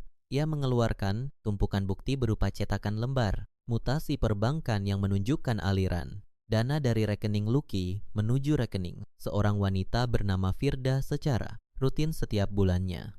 Tidak hanya itu, bukti tersebut juga dilengkapi dengan puluhan lembar foto yang memperlihatkan kebersamaan Lucky dan Firda di berbagai tempat umum, termasuk bukti pemesanan penginapan kelas atas nama mereka berdua. Penasihat hukum Najwa memaparkan fakta bahwa kehancuran rumah tangga ini sama sekali bukan disebabkan oleh kelalaian Najwa dalam menjalankan perannya, melainkan karena perselingkuhan yang dilakukan secara terang-terangan oleh Lucky menggunakan uang yang bersumber dari fasilitas istrinya. Suasana ruang sidang mendadak berubah menjadi sangat tegang. Majelis hakim memeriksa seluruh bukti kuat tersebut dengan sangat teliti. Penasihat hukum Lucky yang sebelumnya berbicara dengan sangat lantang kini terdiam. Seribudu bahasa menundukkan kepalanya karena ia sendiri tidak menyangka kliennya menyembunyikan fakta sepenting ini darinya. Lucky berkeringat dingin. Seluruh persendiannya terasa lemas tidak bertulang. Ia menatap Najwa yang duduk berhadapan dengannya. Wanita itu hanya membalas tatapannya dengan raut wajah yang sangat datar dan dingin, mempertegas kedudukannya sebagai pemenang mutlak dalam pertempuran hukum ini. Setelah mempertimbangkan semua bukti yang ada, majelis hakim akhirnya mengetukkan palu keadilan. Tuntutan pembagian harta yang diajukan oleh Lucky ditolak seluruhnya tanpa ada yang tersisa. Lucky resmi kehilangan segala-galanya hari ini, tidak mendapatkan 1 rupiah pun dari kekayaan yang selama ini ia incar dengan penuh keserakahan. Persidangan pun ditutup secara resmi. Najwa berdiri dari tempat duduknya bersalaman dengan penasihat hukumnya dan melangkah keluar dari ruangan dengan kepala tegak. Di lorong luar ruang persidangan, Fikri, yang sudah tidak sabar menunggu sedari, tadi langsung menghampiri pintu keluar. Ia mengira kakaknya akan keluar membawa kabar kemenangan yang membahagiakan. Namun pemandangan yang tersaji di depan matanya sangat mengejutkan. Lucky berjalan keluar dengan langkah gontai, wajah pucat pasi, dan tatapan mata yang kosong. Fikri hendak bertanya, namun sebelum ia sempat membuka mulutnya, 3 orang petugas berseragam dari pihak kepolisian tiba-tiba muncul dari arah ujung lorong dan langsung mengepung posisi Fikri. Para petugas tersebut menunjukkan surat perintah penahanan resmi. Salah satu petugas melangkah maju dan menjelaskan bahwa Fikri telah ditetapkan sebagai tersangka utama dalam kasus penggelapan uang perusahaan dan pemalsuan laporan keuangan berdasarkan bukti kuat yang dilaporkan oleh pihak perusahaan Najwa beberapa hari yang lalu. Fikri tersentak kaget. Wajahnya berubah menjadi seputih kertas. Ia meronta dan berteriak memanggil nama Lucky, memohon agar kakaknya segera menggunakan uang kemenangannya untuk membayar uang jaminan kebebasannya hari ini. Fikri meronta-ronta sekuat tenaga saat petugas mulai memegang kedua tangannya untuk memasangkan borgol besi. Namun, Lucky sama sekali tidak bisa melakukan apa-apa. Ia berdiri mematung di pinggir lorong melihat adiknya ditangkap di depan matanya sendiri. Tenggorokannya tercekat. Ia tidak memiliki uang sepeser pun untuk menolong Fikri. Bahkan untuk menyelamatkan dirinya sendiri pun ia sudah tidak mampu. Najwa yang melihat kejadian itu dari kejauhan menghentikan langkahnya. Sejenak, ia memperhatikan pemandangan hancurnya 2 bersaudara parasit tersebut dengan tatapan yang sangat puas. Hukuman yang setimpal akhirnya menjemput mereka yang tidak pernah tahu cara bersyukur. Setelah memastikan Fikri dibawa pergi oleh pihak berwajib, Najwa melanjutkan langkahnya meninggalkan gedung pengadilan tersebut tanpa pernah menoleh ke belakang lagi, menutup lembaran kelam dalam hidupnya secara permanen. Suasana di dalam tempat penginapan sederhana yang disewa oleh keluarga Lucky terasa sangat pengap dan menyiksa. Ibu Nilam duduk bersandar di dinding ruangan yang lembab, menunggu dengan penuh harap kedatangan kedua anak laki-lakinya dari persidangan. Wanita parubaya itu sudah merencanakan banyak hal di dalam kepalanya. Ia membayangkan akan segera pindah ke rumah baru yang mewah, membeli pakaian mahal, dan membalas penghinaan Najwa setelah Lucky berhasil memenangkan separuh harta kekayaan mantannya tersebut. Sambil menunggu, Ibu Nila meminta Firda yang sejak pagi tadi datang berkunjung untuk menemaninya. Firda duduk di ujung kasur dengan gelisah. Pandangan matanya terus menyapu setiap sudut ruangan yang jauh dari kata mewah ini. Firda sebenarnya datang bukan untuk memberikan dukungan moral, melainkan untuk memastikan secara langsung apakah Lucky benar-benar memenangkan uang dalam jumlah besar hari ini atau ia harus segera menjalankan rencana pelariannya. Menjelang sore hari, pintu kamar penginapan itu akhirnya terbuka dengan suara derit engsel yang menyedihkan. Lucky melangkah masuk ke dalam ruangan dengan kondisi yang sangat berantakan. Pakaian resminya kusut masai, rambutnya acak-acakan dan matanya merah menyiratkan keputusasaan yang sangat dalam. Ia berjalan tertatih-tatih lalu menjatuhkan tubuhnya begitu saja ke atas lantai beralaskan tikar tipis. Ibu Nilam langsung melompat dari tempat duduknya dan menghampiri anak sulungnya dengan senyuman lebar yang penuh antusiasme. Sama sekali tidak menyadari bahasa tubuh Lucky yang menunjukkan kehancuran total. Bagaimana hasilnya? Lucky, kamu sudah berhasil membuat perempuan sombong itu bertekuk lutut di pengadilan, kan? Kapan kita bisa segera mencairkan uang bagian kita dan pergi dari tempat yang bau dan kotor? Ini di mana, Fikri? Kenapa adikmu tidak ikut pulang bersamamu untuk merayakan hari bersejarah ini? Cecar Ibu Nilam dengan rentetan pertanyaan yang mengalir deras tanpa henti.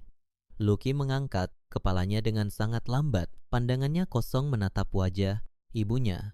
Semuanya sudah berakhir. Ibu, kita tidak memenangkan apa-apa. Perempuan itu sudah merencanakan semuanya sejak awal. Dokumen pemisahan, harta mematahkan semua tuntutan kita. Dan Fikri, adikku baru saja dibawa pergi oleh petugas kepolisian sesaat setelah sidang ditutup. Najwa benar-benar menjebloskannya ke balik jeruji besi karena masalah penggelapan uang perusahaan itu. Pernyataan Lucky bagaikan petir yang menyambar tepat di dalam ruangan sempit tersebut. Ibu Nilam terkesiap hebat, tubuhnya limbung ke belakang dan ia terpaksa berpegangan pada pinggiran tempat tidur agar tidak jatuh tersungkur. Matanya terbelalak, tidak percaya mendengar kabar bahwa anak bungsunya yang selalu ia banggakan kini menjadi tahanan pihak berwajib.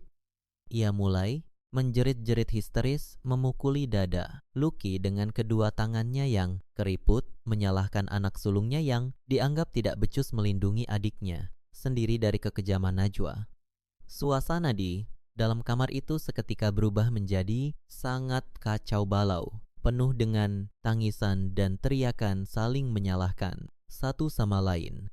Di tengah kekacauan yang memekakan telinga tersebut, Firda yang sejak tadi hanya dia menyimak akhirnya menyadari bahwa dugaannya selama ini benar 100%. Lucky telah benar-benar hancur dan tidak memiliki sisa kekayaan sedikit pun. Pria itu kini hanyalah seorang pengangguran yang dilit hutang. Firda tidak ingin ikut tenggelam bersama kapal yang sudah karam ini dengan gerakan yang sangat berhati-hati agar tidak memancing perhatian ibu dan anak yang sedang bertengkar hebat itu. Firda memundurkan langkahnya mendekati meja kecil di sudut ruangan. Matanya menatap tajam ke arah sebuah tas kecil peninggalan Ibu Nilam yang setengah terbuka. Di dalam tas tersebut terdapat sebuah kotak bludru yang berisi beberapa perhiasan emas sisa milik Ibu Nilam yang berhasil diselamatkan saat mereka diusir dari rumah megah tempo hari. Tanpa membuang waktu sepeser pun, Firda memasukkan kotak perhiasan itu ke dalam tas tangannya sendiri. Ia kemudian menyelinap keluar dari kamar penginapan.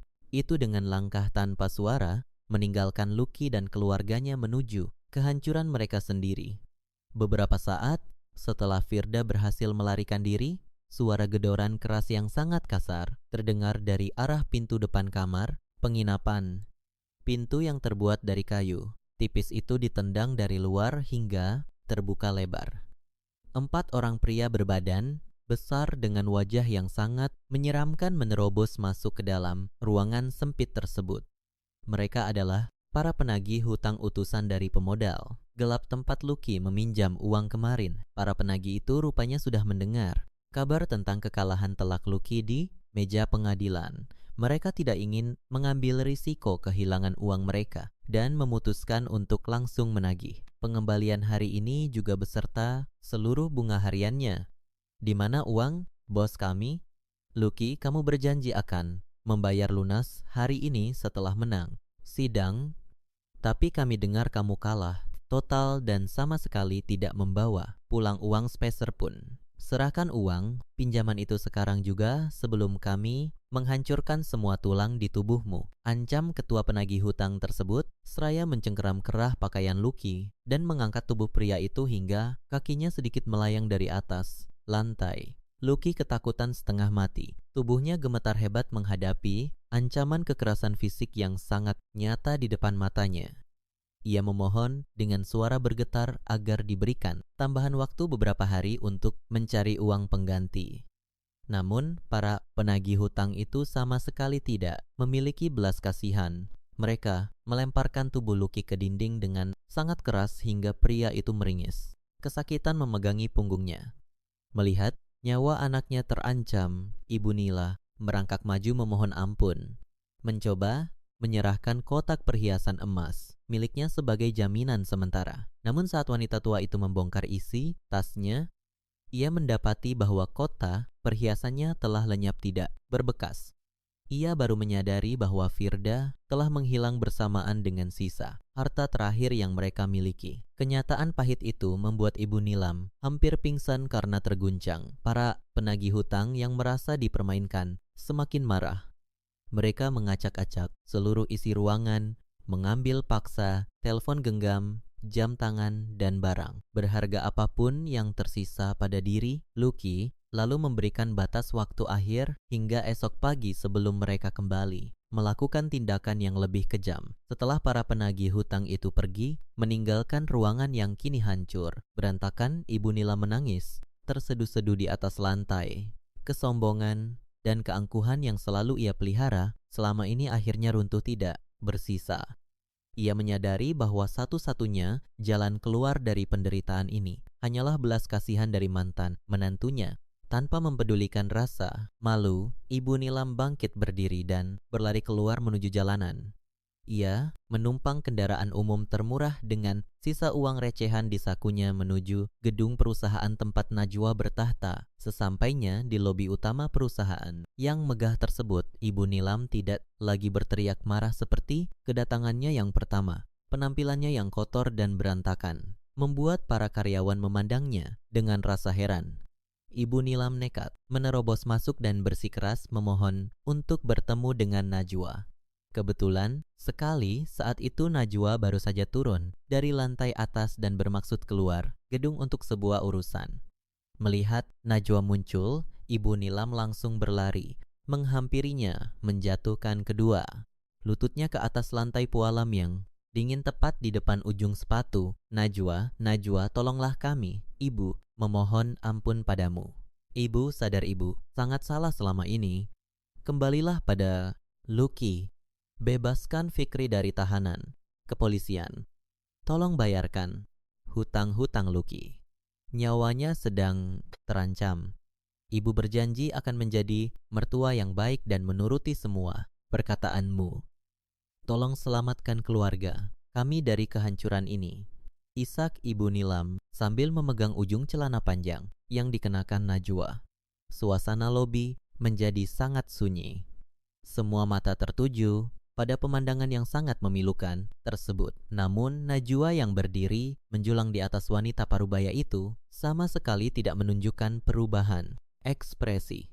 Wajahnya tetap datar.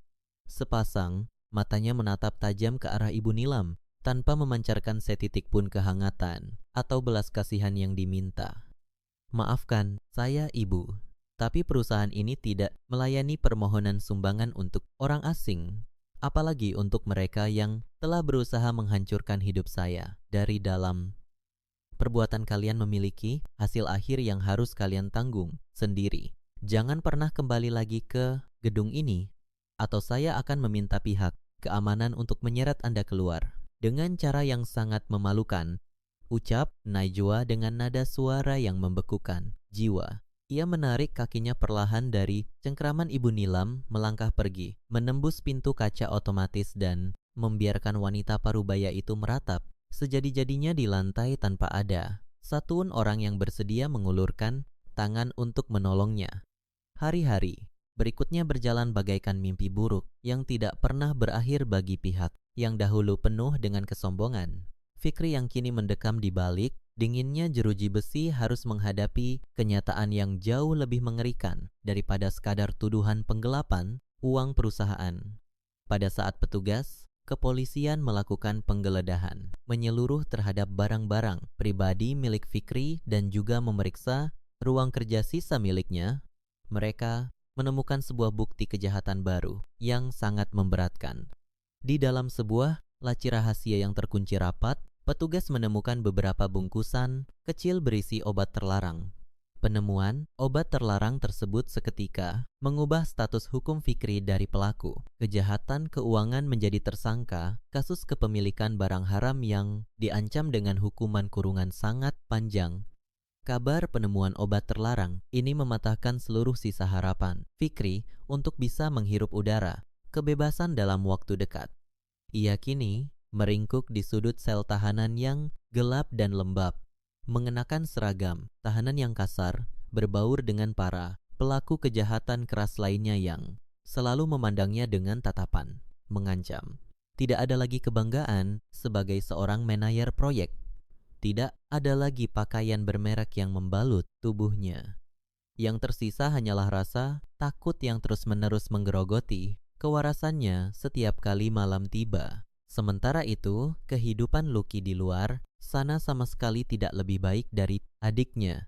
Setelah malam panjang yang penuh dengan teror dari para penagih hutang berwajah beringas, Lucky terpaksa membawa ibunya melarikan diri secara diam-diam pada dini hari sebelum matahari terbit. Mereka meninggalkan penginapan sederhana tersebut tanpa membawa barang apapun selain pakaian yang melekat di badan. Karena semua barang berharga telah dirampas secara paksa, Lucky hidup dalam ketakutan yang luar biasa. Bersembunyi dari satu tempat singgah murah ke tempat singgah murah lainnya, selalu menoleh ke belakang setiap kali berjalan karena merasa terus diawasi oleh orang-orang suruhan pemodal gelap tersebut. Ia tidak memiliki pekerjaan, tidak memiliki tempat berlindung yang aman, dan beban merawat ibu Nilam yang kini sering jatuh sakit-sakitan akibat tekanan pikiran semakin memperparah penderitaannya. Pria yang dahulu selalu berjalan dengan dada membusung dan merendahkan orang lain itu kini harus mengaisan di rumah makan murah dan menahan rasa lapar demi menyuapi ibunya yang terus-menerus meratapi kehilangan Fikri dan Firda. Kehancuran ini benar-benar menguras habis seluruh sisa kewibawaan dan kewarasan yang pernah Lucky miliki. Di tengah penderitaan kedua saudara tersebut, Najwa justru melangkah dengan sangat tegap menapaki jalan kesuksesannya. Perusahaan yang ia pimpin mengalami lonjakan keuntungan yang sangat luar biasa setelah semua kebocoran dana berhasil ditutup dan iklim kerja menjadi jauh lebih sehat tanpa kehadiran parasit yang selalu menuntut hak tanpa pernah menjalankan kewajiban. Namun sebelum Najwa benar-benar menutup lembaran masa, lalunya secara permanen ia merasa ada satu hal terakhir yang harus ia lakukan untuk memberikan penegasan mutlak kepada orang-orang yang pernah mengkhianatinya. Pada suatu pagi yang mendung, Najwa meminta pengemudi pribadinya untuk mengantarkannya menuju gedung kantor kepolisian tempat Fikri ditahan. Najwa masuk ke dalam bangunan peradilan tersebut dengan langkah yang sangat anggun dan tenang, mengisi buku daftar kunjungan dan meminta izin kepada petugas penjaga untuk bertemu dengan mantan adik kiparnya. Petugas membawa Fikri keluar dari sel tahanan menuju sebuah ruangan pertemuan khusus yang dibatasi oleh jeruji besi tebal. Ketika Fikri melangkah masuk, penampilannya sungguh membuat siapapun yang melihatnya akan merasa iba sekaligus ngeri. Tubuhnya menjadi sangat kurus. Matanya cekung dengan lingkaran hitam yang pekat dan wajahnya dipenuhi oleh memar-memar kebiruan akibat perkelahian dengan sesama tahanan di dalam sel. Saat mata Fikri menangkap sosok Najwa yang duduk, menunggunya dengan postur tubuh yang sangat berwibawa. Seketika itu juga Fikri menjatuhkan dirinya ke atas lantai dingin. Ia merangkak mendekati jeruji besi pembatas, menangis terseduh-seduh, layaknya anak kecil yang kehilangan arah. Tangannya yang gemetar berusaha menggapai-gapai dari balik jeruji besi, memohon secercah belas kasihan dari wanita yang dahulu selalu ia hina dan ia pandang sebelah mata. Najwa, aku mohon, tolong aku, kabut semua laporan itu. Keluarkan aku dari tempat neraka ini. Aku tidak sanggup lagi berada di sini. Mereka semua menyiksaku setiap hari. Tolong katakan kepada polisi bahwa obat terlarang itu bukan milikku. Katakan bahwa itu semua hanya kesalahpahaman. Aku berjanji akan menjadi pesuruh di perusahaanmu seumur hidupku tanpa dibayar asalkan kamu mau membebaskanku. Aku mohon ampuni kesalahanku. Ratap Fikri dengan suara yang sangat parau dan putus asa. Air matanya bercampur dengan ingus membasahi wajahnya yang kotor. Najwa sama sekali tidak memundurkan posisi duduknya. Ia menatap kejatuhan mantan adik kiparnya itu dengan sepasang mata yang sangat tenang tanpa sedikit pun keraguan atau rasa iba yang membekas di hatinya. Ia membiarkan Fikri menangis dan mengemis selama beberapa menit. Membiarkan gema keputusasaan pria itu memenuhi seluruh penjuru ruangan pertemuan. Setelah tangisan Fikri mulai mereda karena kehabisan napas, barulah Najwa membuka suaranya. Nada bicaranya sangat pelan datar, namun ketajamannya mampu menembus langsung ke dasar tulang, rusuk pendengarnya. Aku datang ke tempat ini hari ini bukan untuk mendengarkan janji kosongmu, apalagi untuk menyelamatkanmu dari jurang kehancuran yang kamu gali dengan kedua tanganmu sendiri. Aku datang hanya untuk melihat secara langsung hasil akhir dari segala kesombongan yang selalu kalian banggakan selama ini. Kamu dan kakakmu mengira bahwa kebaikanku adalah sebuah kelemahan yang bisa kalian eksploitasi selamanya. Kalian memakan hasil keringatku, berlindung di balik kekuasaanku. Namun, di saat yang bersamaan, kalian menusukkan belati pengkhianatan tepat di punggungku. Fikri menggeleng-gelengkan kepalanya dengan kuat, berusaha menyangkal meskipun ia tahu semua perkataan Najwa adalah kebenaran yang mutlak. Kami salah, kami benar-benar buta. Tapi kamu adalah keluarga kami, Najwa. Bukankah keluarga harus saling memaafkan dan menolong di saat sulit? Kata keluarga sudah kehilangan maknanya sejak kakakmu membawa wanita pemakan harta itu ke dalam kehidupan pernikahan kami.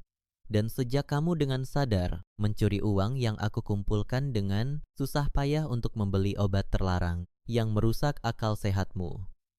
Kalian bukan keluargaku. Kalian hanyalah benalu yang harus dipotong hingga ke akar-akarnya agar pohon utamanya bisa kembali tumbuh subur. Nikmatilah sisa hidupmu di balik jeruji besi ini. Fikri, ini adalah bayaran yang sangat pantas untuk setiap kebohongan dan pengkhianatan yang kalian tanam di masa lalu. Setelah mengucapkan kalimat penutup yang membekukan jiwa tersebut, Najwa bangkit berdiri dari kursi kayunya. Ia merapikan pakaiannya yang sama sekali tidak berkerut, membalikkan badannya dan melangkah keluar dari ruangan pertemuan tanpa pernah menoleh ke belakang lagi, meskipun Fikri terus berteriak memanggil namanya dengan jeritan yang sangat menyayat hati. Najwa berjalan melewati lorong kepolisian dengan perasaan yang sangat lega, seolah-olah seluruh beban berat yang bertahun-tahun menghimpit pundaknya telah terangkat sepenuhnya. Tanpa Najwa ketahui, di luar gedung kepolisian tersebut, Lucky sedang berdiri, bersembunyi di balik sebuah pohon besar. Lucky bermaksud datang untuk mencari tahu nasib adiknya, namun nyalinya terlalu kecil untuk masuk ke dalam. Ketika matanya melihat sosok Najwa keluar dari pintu utama gedung, napas Lucky seketika terhenti. Ia melihat mantan istrinya itu berjalan dengan sangat anggun, memancarkan kecantikan dan ketegaran yang jauh lebih bersinar dibandingkan saat mereka masih bersama dahulu. Najwa masuk ke dalam kendaraannya dengan pelayanan yang sangat hormat dari pengemudinya. Lucky melihat pantulan dirinya sendiri di genangan air kotor pinggir jalan. Wajahnya terlihat sangat menua, pakaiannya lusuh penuh noda debu, dan badannya kurus kering kurang gizi. Pada detik yang sangat menyakitkan, itulah dinding penyesalan meruntuhkan seluruh pertahanan jiwa Lucky. Ia menyadari dengan sepenuh hati bahwa ia telah membuang permata yang sangat berharga demi memungut sekerikil batu jalanan yang berbisa. Ia telah menghancurkan kerajaan perlindungannya sendiri demi kebanggaan palsu yang kini menjerumuskannya ke dalam penderitaan tanpa akhir. Lucky jatuh berlutut di atas tanah yang kotor, menangis dalam diam, menahan rasa sakit di dadanya yang terasa seolah-olah dikoyak-koyak oleh tangannya sendiri. Waktu terus bergulir tanpa henti membawa perubahan yang sangat nyata bagi mereka yang terus melangkah maju dan meninggalkan hukuman yang sangat pahit bagi mereka yang menanam keburukan. 1 tahun telah berlalu sejak hari di mana pengadilan meresmikan perpisahan antara Najwa dan Lucky. Dalam kurun waktu 12 bulan tersebut, roda nasib berputar, menunjukkan keadilan yang sangat sempurna. Perusahaan yang dipimpin oleh Najwa melesat jauh melampaui segala target keuangan yang pernah direncanakan. Tanpa adanya hambatan dari orang-orang yang tidak bertanggung jawab, Najwa berhasil membuka banyak cabang baru di berbagai wilayah dan mulai merambah pasar luar negeri dengan sangat meyakinkan. Kinerja luar biasanya. Sebagai seorang pemimpin perusahaan, wanita membuat namanya dikenal luas di kalangan dunia usaha. Puncak dari segala pencapaian gemilang tersebut terjadi pada suatu malam perayaan yang sangat megah. Najwa diundang sebagai tamu kehormatan dalam sebuah acara penghargaan bergengsi bagi para tokoh pengusaha paling berpengaruh tahun ini. Malam itu Najwa tampil memukau bagaikan seorang ratu yang bertahta di puncak kejayaannya. Sorot lampu kilat dari berbagai media massa terus-menerus menangkap setiap langkah keanggunannya saat ia berjalan di atas karpet merah menuju panggung utama. Ketika pembawa acara menyebutkan namanya sebagai pemenang penghargaan utama untuk kategori pemimpin perusahaan paling teladan, seluruh hadirin di dalam ruangan mewah tersebut berdiri, memberikan penghormatan dan tepuk tangan yang sangat meriah. Najwa melangkah naik ke atas panggung dengan senyuman yang sangat tenang dan penuh wibawa. Ia menerima piala penghargaan yang terbuat dari kristal tersebut dengan kedua tangannya, lalu melangkah menuju mimbar untuk menyampaikan pidato kemenangannya. Suaranya terdengar sangat mantap, mengalirkan semangat dan kebijaksanaan yang lahir dari pengalaman hidup yang sangat mendalam. Ia mengucapkan terima kasih kepada seluruh tim kerjanya yang luar biasa, dan secara tersirat ia juga menyampaikan pesan tentang keberanian untuk melepaskan segala hal buruk yang menghambat langkah menuju kemajuan. Di saat Najwa sedang berdiri di bawah, gemerlap cahaya lampu panggung dan menerima penghormatan dari ratusan orang penting, suasana yang bertolak belakang terjadi di sebuah pasar induk tradisional yang sangat kotor dan becek. Pada malam hari yang sama, Lucky memanggul sebuah karung beras berukuran sangat besar di pundaknya yang kini kurus dan terbakar matahari. Keringat bercucuran deras membasahi wajah dan pakaiannya yang sudah sobek di beberapa bagian. Setelah kehilangan segalanya dan terus-menerus diburu oleh para penagih hutang, Lucky tidak memiliki pilihan lain selain bekerja sebagai tenaga kasar harian angkut barang untuk sekadar mendapatkan upah yang hanya cukup untuk membeli makan esok hari. Setiap hari ia harus menerima bentakan dari mandor pasar. Dia oleh teman-teman lamanya yang dulu sering ia traktir dan hidup dalam ketakutan yang tidak pernah reda. Ia harus bekerja banting tulang dari pagi hingga malam hari, menukarkan tenaga fisiknya yang semakin melemah dengan lembaran uang kertas bernilai sangat kecil. Kehidupan Ibu Nilam pun sama memprihatinkannya. Wanita paruh yang dahulu selalu menuntut layanan layaknya seorang permaisuri itu kini tinggal menyendiri di sebuah ruangan sewa sederhana di pinggiran permukiman padat penduduk. Ruangan itu sangat sempit, hanya cukup untuk meletakkan sebuah kasur lantai tipis dan sebuah lemari pakaian kecil. Ibu Nila menghabiskan hari-harinya dengan duduk melamun di depan pintu, memandangi jalanan sempit yang dipenuhi anak-anak berlarian, meratapi nasibnya yang berubah drastis menjadi sangat mengenaskan. Kesehatannya semakin hari semakin menurun. Batuknya tidak kunjung sembuh karena tidak memiliki uang untuk pergi berobat ke tempat layanan kesehatan.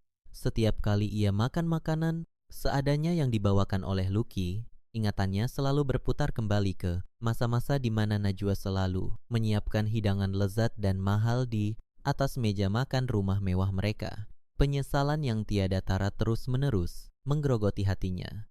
Menyadari bahwa mulut tajamnya dan keserakahannya Allah yang mendorong keluarganya ke dalam jurang kemiskinan yang menyiksa ini.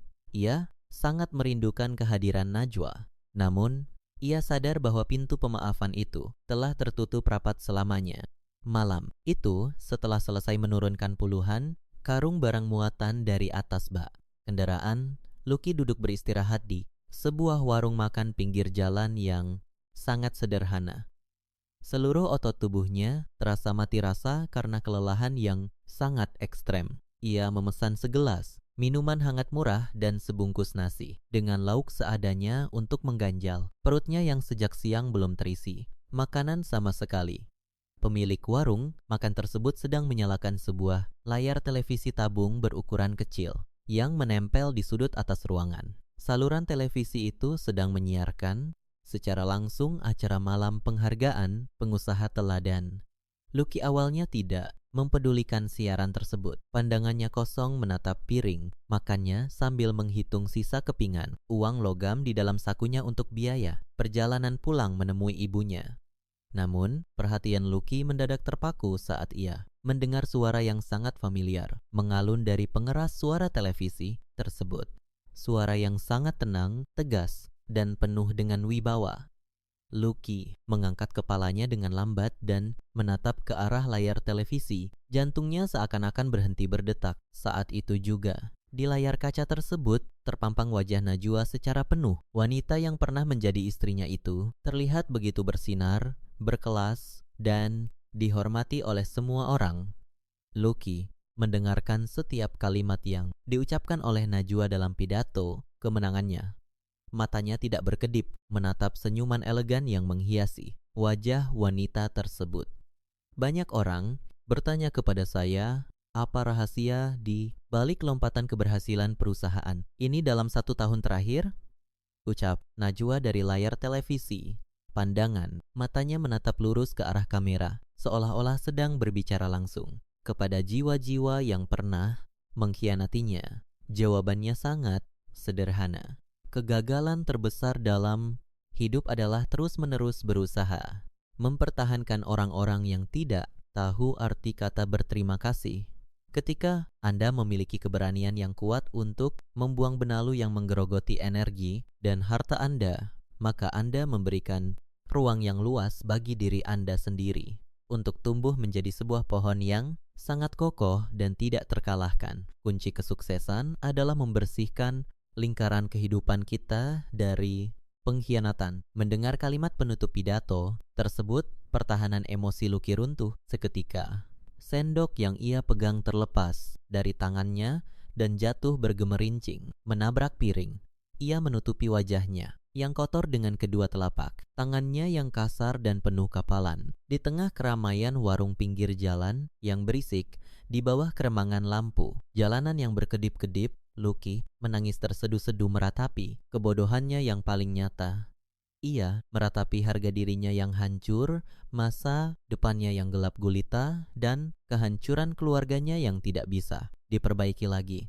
Sementara itu, dari layar televisi, riuh tepuk tangan hadirin mengiringi senyuman Najwa yang melambangkan kemenangan keadilan yang mutlak. Cerita ini membuktikan dengan sangat jelas bahwa kesabaran seseorang yang baik memiliki batas.